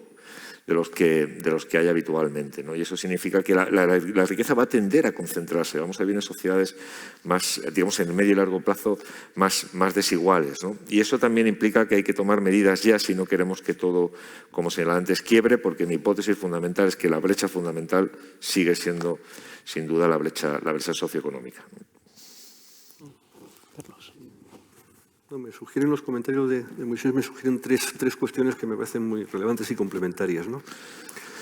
Bueno, empezaré. El asunto migratorio es esencial. España tiene hoy, bueno, en el mundo los lugares receptores de migración son el norte de Norteamérica, Europa, Sudáfrica, Australia y Turquía. Estos son los receptores de población de diferentes ámbitos, ¿no? La idea de que Europa va a despoblarse, pensémosla un momento, ¿no? Es un disparate, eso no va a pasar, ¿no? Una vez las sociedades donde cualquiera elegiría nacer, si uno pudiera mirar y decir, yo quiero aquí, pues Europa es un sitio, ¿no? Donde la gente viviría aquí. Pensar que esto se va a despoblar, pues es que no tiene sentido, ¿no? Entonces, bueno, pues tenemos ahora xenofobia, tenemos extrema derecha, tenemos todo lo que queramos, pero Europa necesita la población migrante. Porque de lo contrario, no es que envejezca. Nadie se imagina que dentro de 100, 150 años seamos un continente despoblado, ¿no? Por tanto, eso se va a equilibrar por ahí. Porque aunque consiguiéramos tasas de reposición, eso no entraría en la ecuación, ¿no? Bien. Segundo comentario, los temas de cómo financiamos esto, ¿no? Yo creo que España tiene bastante bien resuelto el sistema de financiación de su sistema de pensiones, conceptualmente, ¿eh? Hay que tomar decisiones y medidas, pero conceptualmente está bien resuelto. Pero no siempre lo abordamos de esa manera. Nosotros tenemos un sistema contributivo de pensiones que no significa que se financie solo con cotizaciones sociales. No es así. Los sistemas contributivos son los que reconocen mejores pensiones. Y los sistemas universales, más propios del mundo anglosajón, reconocen pensiones públicas más bajas, como norma, con carácter general. ¿Puede diseñarse un sistema como este financiándose solo con impuestos? Perfectamente. ¿Puede financiarse solo con cotizaciones sociales? Depende de la pirámide de población, depende de la estructura, de la relación entre cotizantes y pensionistas. ¿De forma mixta? Perfectamente. ¿Se puede migrar de un sistema a otro? Eso es difícil. Eso es difícil. Porque cuando tú le has reconocido pensiones a una generación y has hecho que otras generaciones coticen, pero no has guardado ese dinero porque ese dinero ha sido para pagar a los mayores, tienes un problema de costes de transición muy fuerte. Pero es que nosotros en España, que discutimos mucho sobre ese asunto, es un tema que nuestra normativa la tiene resuelta. Tenemos un sistema contributivo que se financia preferentemente con cotizaciones, pero no solo, donde además vamos ahondando cada vez más en la separación de fuentes para que los presupuestos financien una parte relevante. Hoy los presupuestos financian de un presupuesto de 160.000 millones, cerca de 50.000. Es decir, que las cotizaciones sociales son 115.000 millones. El resto son transferencias presupuestarias para pagar las pensiones de clases pasivas, para pagar los complementos a mínimos, o sea, para pagar muchas cosas. Y además es que nuestra normativa dice que el Estado respalda el sistema. Es decir, que cuando me haga falta, los impuestos tienen que financiarme lo que sea necesario. Eso ya está resuelto en nuestro ordenamiento. Cuando se discute de la insostenibilidad es que lo quieren cambiar. Y luego me decía Moisés una cosa que me parece muy, muy, muy relevante, y es el asunto de la riqueza y la traslación. Porque es verdad, pero ahora pongamos eso en relación con el sistema tributario y la capacidad. Y tenemos una competencia fiscal entre comunidades y tenemos los impuestos sobre la riqueza que están desfiscalizados en demasiados sitios y además con esa lógica de la doble imposición. No, es que esto ya han tributado por ello no sé quién y entonces en la donación o en la sucesión no tienen que tributar, o el impuesto de patrimonio tampoco. Oiga, la nómina que yo cobro, tributo por ella. Y cuando me compro cualquier producto pago el IVA. ¿Eso es doble imposición? No, son hechos distintos. Cuando alguien dona algo o alguien se muere y alguien lo hereda, el sujeto tributario es uno y el sujeto tributario es otro, el que recibe. Eso no es doble imposición. Hay una jerga permanente, una serie de mantras que se intentan reproducir, pero realmente los principales elementos de desigualdad en la sociedad están en la herencia, el más importante de todos. La educación, también. Materia de jubilación, el sistema español es un sistema que tiene cierta flexibilidad, se puede mejorar. Pero la mayor parte de la gente se quiere jubilar a la edad más temprana posible. Hay una parte que no. Y el sistema tiene posibilidades y fomenta que la gente permanezca. Eso genera otro debate sobre el efecto sustitución de la gente que se demora en relación con la gente más joven, que yo creo que es un debate que está muy contaminado, porque la idea de que la persona jubilada es sustituido por una persona joven es muy discutible. En un comercio donde hay un solo empleado, sí, el que se jubila tiene que entrar uno. Pero en una industria, no sustituye al que se jubila una persona recién incorporada. O sea, son debates que dan para mucho, ¿no? Pero ¿se puede avanzar mucho más en ese terreno? Sin duda alguna. Pero son piezas, todas ellas, que son imprescindibles para abordar una política pública con capacidad. Un poco lo que decíamos, la necesidad de la capacidad de intervención. Si no hay capacidad de intervención pública, no podemos abordar estos retos. No, di, Carlos. Bueno, una cuestión que has tocado ya, que era, ya has hablado del tema de la distribución entre salarios y capital y demás, pero bueno, con la precarización actual de, sobre todo, el trabajo de los jóvenes, el sistema de cotizaciones y demás, bueno, salarios, sobre todo la precariedad en los salarios, también las condiciones de trabajo, pero eso puede también, aunque haya compensaciones vía impuestos, aunque se aumenten las cotizaciones máximas, etcétera, eso también puede influir en la sostenibilidad del sistema de seguridad social, es decir, porque estamos viendo que efectivamente la riqueza se está concentrando o hay más riqueza en las capas de población de más edad, está descendiendo en las edades más jóvenes, bueno, pues estamos yendo efectivamente a salarios más bajos. Actualmente estamos viendo que las pensiones medias han crecido muy por encima de los salarios medios en los últimos 10-15 años. Todo esto puede tener consecuencias.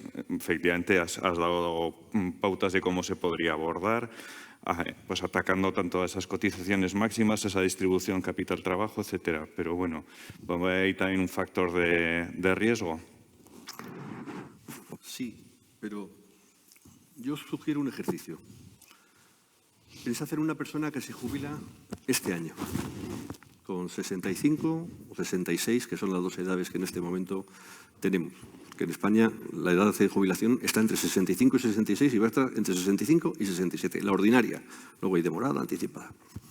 Una persona que se jubile este año, 2022, es una persona que pudo empezar a trabajar con 16 años, 14, depende del momento en el que nos pongamos, pudo empezar a trabajar pues hace 50 años, ¿vale?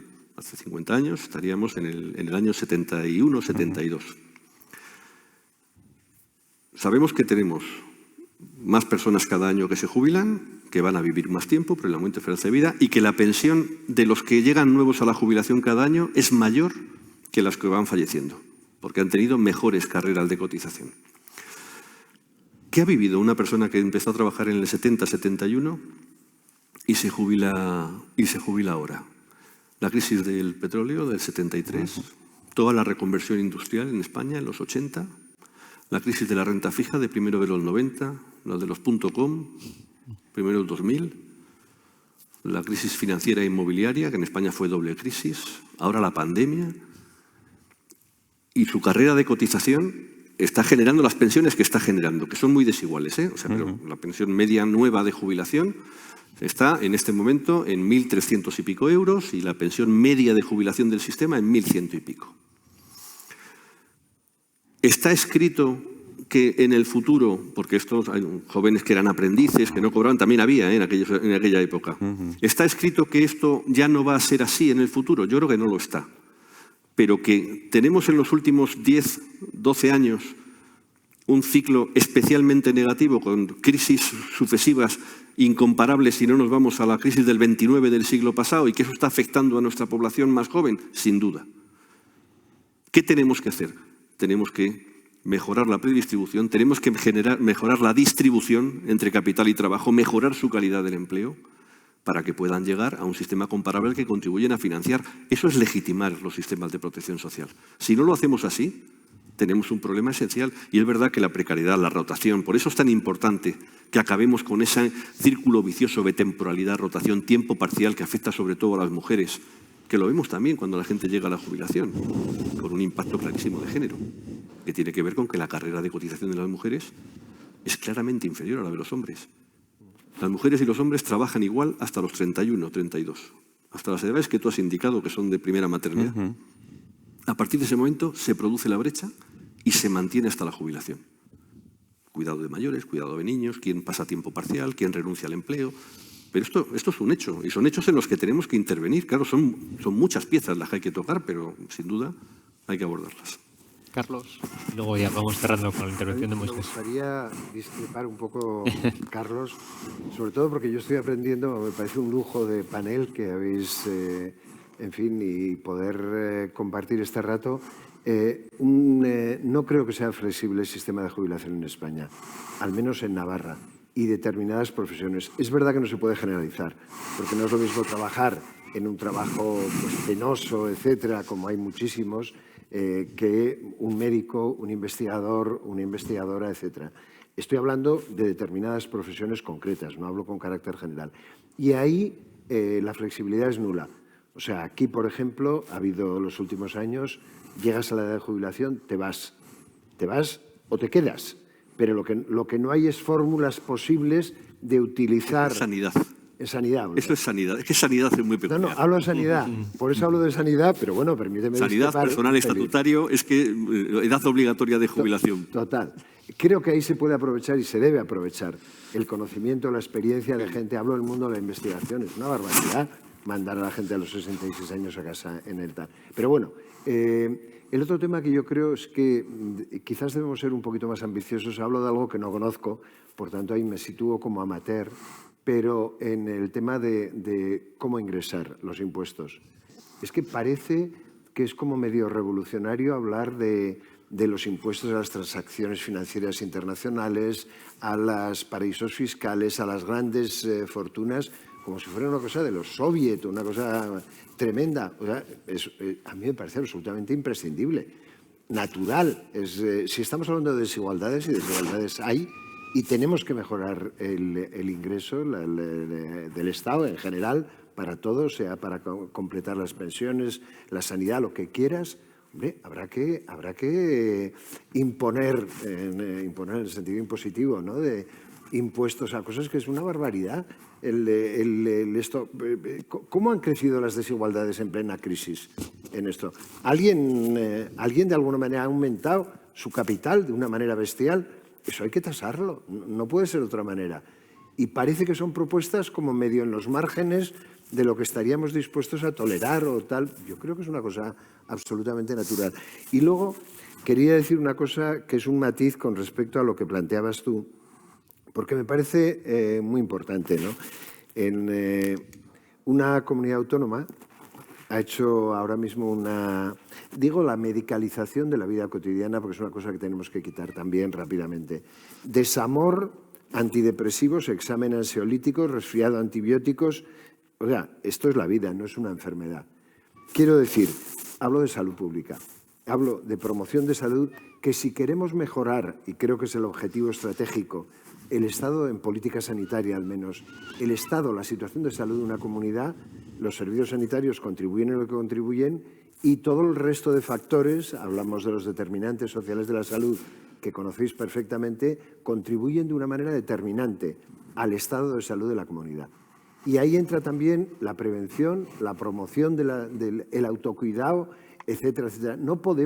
No tiene solución un sistema si realmente medicalizamos absolutamente todos los problemas de la vida cotidiana. Si para cualquier problema de la vida cotidiana lo que siempre se ha llevado, el duelo siempre se ha gestionado en las sociedades, en nuestros padres, nuestros abuelos, como se ha podido. Hombre, ha habido duelos patológicos, obviamente, pero no todos los duelos son patológicos. Es absolutamente natural, es parte de la vida.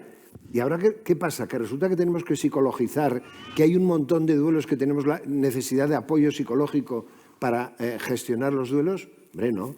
Tendrá que ser cuando no hay capacidad de gestión autónoma, de gestión... Estoy poniéndome en el extremo, perdonadme, pero creo que es un debate que no es menor, en el sentido de que, fíjate, cuando hablamos de la sostenibilidad o no, no creo que sea tanto la sostenibilidad económica.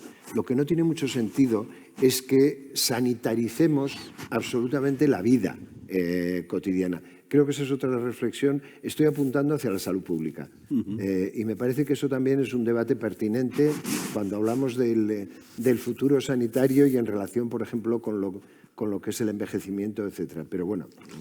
Muchas gracias. Pues para ir concluyendo y antes de dar la palabra a Mari Carmen Maeztu. Muy rápidamente, porque creo que es un debate que es políticamente muy relevante, ¿no? que es el tema de los bajos salarios de los jóvenes ahora y de las jóvenes ahora, altas pensiones. Yo creo que esto es un debate que vamos a vivir durante mucho tiempo, ¿no?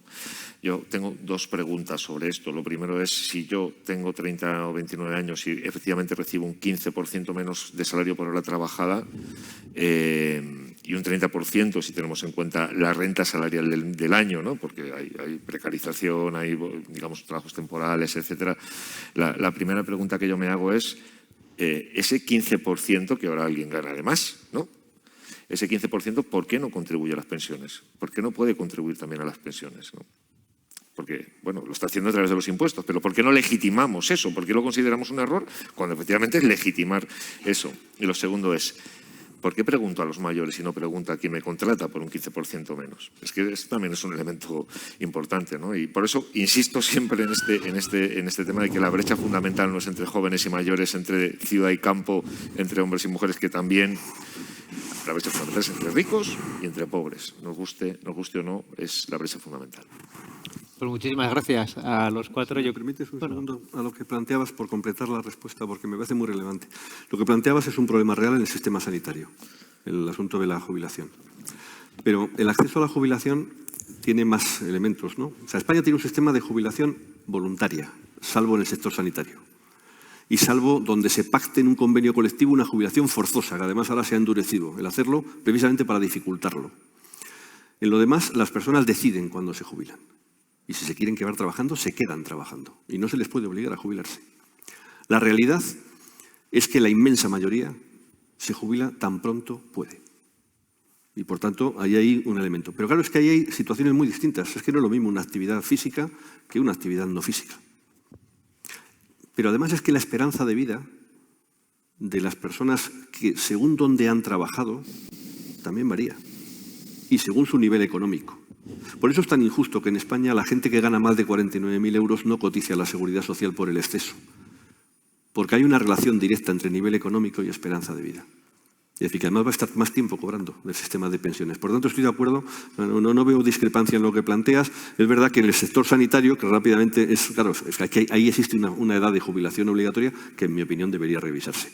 O sea, que creo que esa idea es una idea que no es necesario, aunque abre otro debate, que enlazo con lo que decíamos, es que es el debate generacional.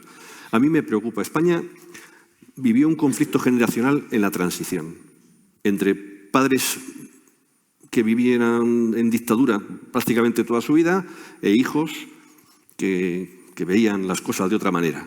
Y hay un cierto conflicto que tenía más que ver con la experiencia y el temor de los padres y los hijos. Yo creo que ahora volvemos a tener un cierto conflicto como consecuencia de que nuestros hijos no ven claro que vayan a tener un nivel de vida comparable al que les hemos dado. Porque cuando tienen que valerse por sí mismos no reciben la contraprestación suficiente. Y eso tenemos que abordarlo. Y se aborda de muchas maneras.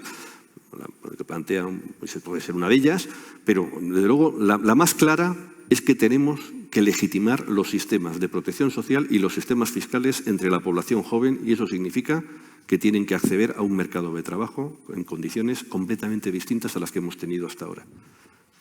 Sí, si me permitís una adenda, ya que nos estamos animando, reformas estructurales.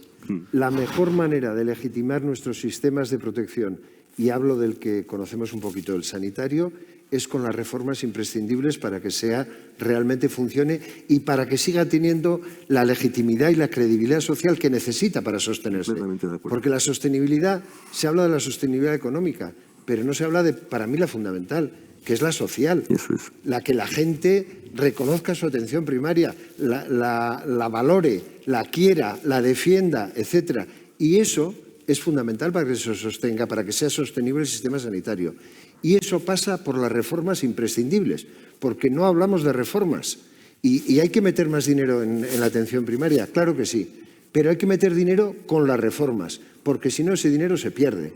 No se traduce en términos de valor para la gente, de valor en salud, en el eso. O sea que reformas absolutamente imprescindibles en lo que es, me imagino que en el resto de sectores también, pero desde luego en sanidad, sin lugar a dudas. De acuerdo. Pues nada, pues muchísimas gracias a todos.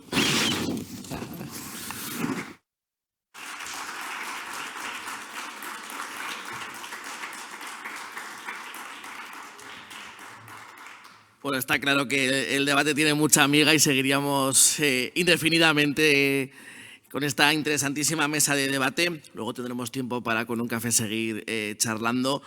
Muchísimas gracias. Voy a nombrar uno a uno a los expertos que han participado en esta mesa de debate, sobre todo para la gente que sigue y va a seguir este encuentro a través de noticiasdenavarra.com. Carlos Artundo, director general de Salud del Gobierno de Navarra, muchísimas gracias. Eskerrik asko por acompañarnos.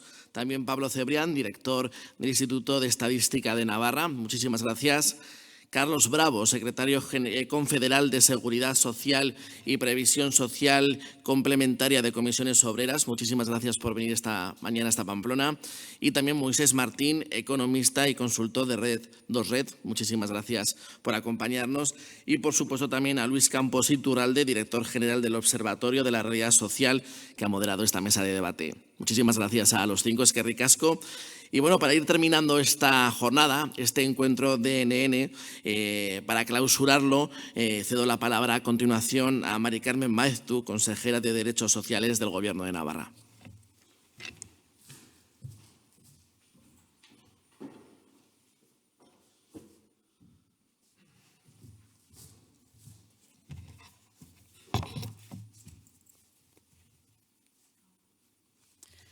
Bueno, pues buenos días, Egunon. La verdad que ha sido un placer escucharos a vosotros, a cada uno de vosotros y también el diálogo que se ha generado.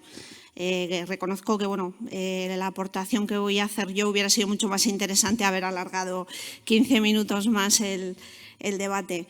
Muchas gracias a Diario de Noticias y al Observatorio de la Realidad Social por haber hecho posible este diálogo y, por supuesto, a los dos Carlos, a Moisés y a Pablo por iluminarnos en este tema tan interesante. En la actualidad, se ha puesto de manifiesto aquí todos los debates en torno a los principales fenómenos demográficos en nuestra sociedad occidental. El envejecimiento de la población da muestras de la existencia de un considerable temor a lo que se muestra habitualmente como un problema, así lo señalaba Moisés en su intervención. Sin embargo, el aumento de la esperanza de vida, si esta es además con calidad, es uno de nuestros mejores indicadores para medir el grado de desarrollo humano de una sociedad. Una alta esperanza de vida es habitualmente sinónimo de un alto nivel de desarrollo económico y de un fuerte estado de bienestar, con buenos sistemas sanitarios, con buenos sistemas educativos y con buenos sistemas de servicios sociales. El debate sobre el envejecimiento, sobre el proceso de envejecimiento, gira en torno a las consecuencias sociales y económicas que éste genera, dada la incidencia que este proceso tiene especialmente sobre la composición de lo que también habéis apuntado hoy aquí, que tiene en el mercado de trabajo y sobre los actuales sistemas de protección social. Como ya habéis comentado, la población navarra tiene una esperanza de vida que la sitúa entre las más altas a nivel mundial, acorde también pues con su desarrollo económico y social. En cuanto a la evolución de la población, no voy a insistir, pero ya señalaba Pablo que el Instituto de Estadística prevé un crecimiento sostenido y que alcanzaremos esos 765.000 habitantes, lo que supone un crecimiento acumulado en todo este periodo del 15,2% de nuestra población. El cambio de la estructura demográfica por edades tiene como resultado un triple envejecimiento de nuestra población, un envejecimiento general que supondría el incremento de la proporción de personas mayores de 65 años en el total de la población, pero también el envejecimiento del envejecimiento, es decir, el aumento de la proporción de personas más años, la llamada también cuarta edad. Y, por supuesto, el envejecimiento de la población activa entre los 15 y los 64 años. Uno de los impactos más determinantes del proceso de envejecimiento de la población tendrá lugar en el desempeño económico, tanto en términos de finanzas públicas como a través de la productividad, la redistribución de la renta y, por supuesto, el mercado de trabajo. El envejecimiento tiene importantes consecuencias sobre el mercado de trabajo del que depende buena parte de la buena marcha de la economía, y también afecta a las políticas activas de empleo y a la formación, al sistema de pensiones, como señalabais, a los servicios públicos, a las organizaciones empresariales y al conjunto de la sociedad.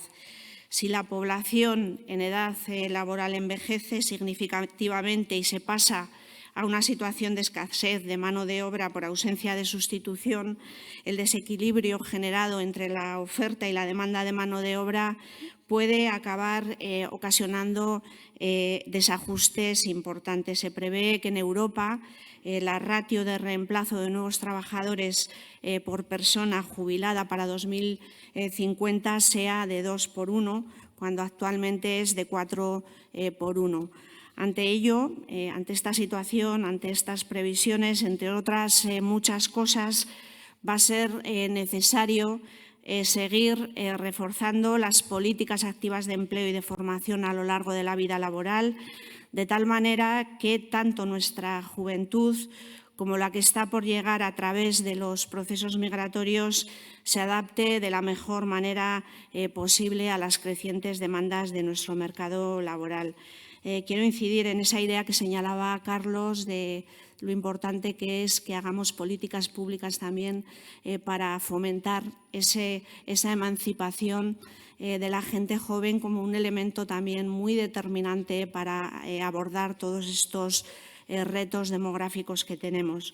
Políticas también activas de empleo y políticas de convivencia y de cohesión social, puesto que si hoy hay más de 100.000 personas en Navarra que son de origen extranjero, en unos años este porcentaje va a crecer de manera constante. Sin las previsiones, además, de llegada de esta población migrante, es evidente, como señalabais, que tendríamos un serio problema de relevo laboral y que no se podría sostener nuestro sistema económico y de bienestar social a medio y a largo plazo, dadas nuestras tasas tan débiles de natalidad. Por ello, como digo, tenemos el desafío de mejorar todas nuestras políticas públicas de cohesión y todas nuestras políticas públicas también de convivencia en una sociedad navarra cada vez más diversa y cada vez más plural, a la par que mejoramos las políticas de familia y de conciliación.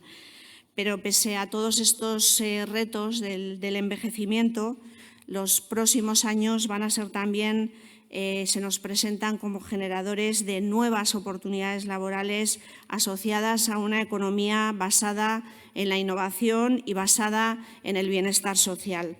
Como he comentado con anterioridad, Navarra verá en los próximos años un aumento de su población mayor de 65 años o más con 48.000 personas más, pasando de tener un peso sobre el conjunto de la población nacional del 19,8% al 23,4%. En correspondencia con esto, en los próximos años se prevé que aumente sustancialmente la tasa de dependencia de la población envejecida. La evolución de este indicador tiene considerables implicaciones para el sistema sanitario, para el sistema de servicios sociales y para el sistema de cuidados de larga duración, que todavía es en nuestro país totalmente incipiente, ya que pone en situación, en relación la situación demográfica con el sistema económico y con el sistema de atención social. El reto, por tanto, de las políticas públicas en este ámbito es cómo dar respuesta más efectiva y más eficientes a una contingencia que será crucial para lograr una adecuada calidad de vida del creciente número de personas en situación de dependencia y de las personas cuidadoras familiares en su gran mayoría en este momento y profesionales.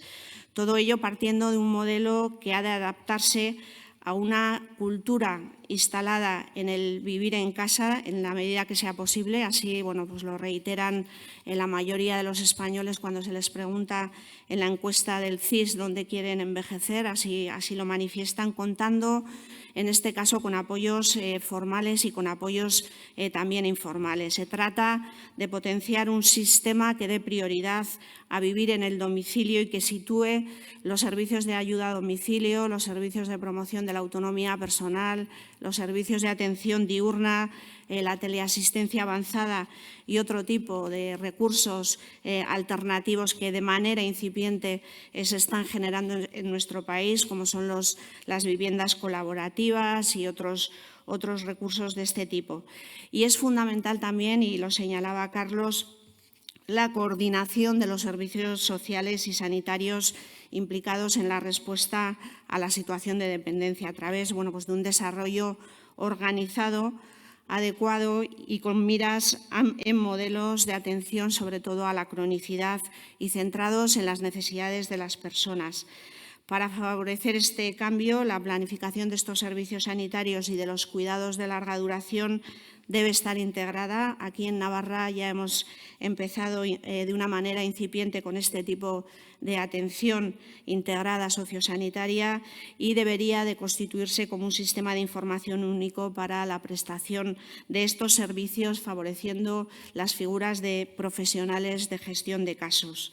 Por supuesto, la combinación de prestaciones económicas y de servicios dirigidos a la población, logrando un mayor equilibrio que el que ahora mismo existe entre esos servicios y las prestaciones económicas y, por tanto, asumiendo retos como la mejora continua de la calidad de la atención y del empleo, con un gran cambio en ese modelo de atención centrada en la persona, con la inversión también a futuro en prevención y en mejora de la esperanza de vida libre de dependencia a través de todos los programas de envejecimiento activo y con los necesarios avances en el reparto de la carga de cuidados entre hombres y mujeres, lo cual requiere un cambio de roles en el reparto del trabajo doméstico y en el reforzamiento también de las políticas de conciliación del empleo y de los cuidados y, por supuesto,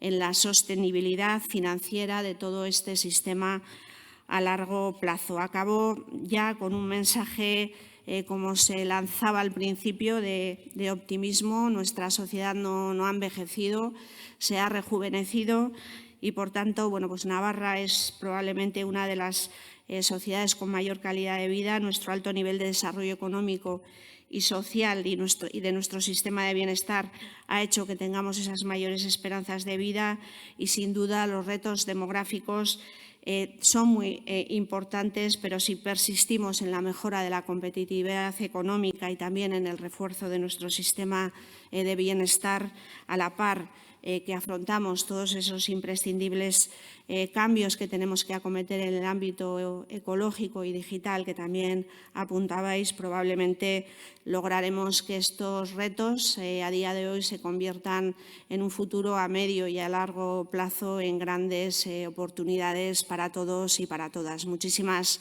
gracias y eskerrik asko.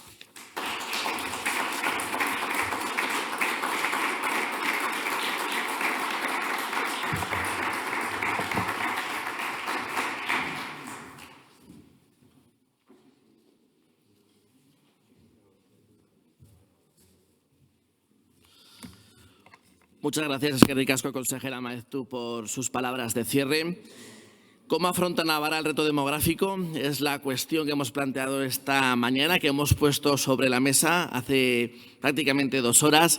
Nosotros vamos a dar por concluido este acto, este encuentro de NN, organizado por Diario de Noticias, agradeciendo una vez más a todas las personas que han formado parte tanto de la inauguración a la consejera Elma Saiz como de la mesa de debate, consejera Maeztu, por venir. Y, por supuesto, también al patrocinador de la jornada, el Observatorio de la Realidad Social del Gobierno de Navarra. Muchísimas gracias, eskerrik asko. También un saludo a todas las personas que van a seguir este evento a través de nuestra página web de noticiasdenavarra.com. Nosotros les emplazamos al próximo evento organizado por Diario de Noticias. Gracias, eskerrik asko.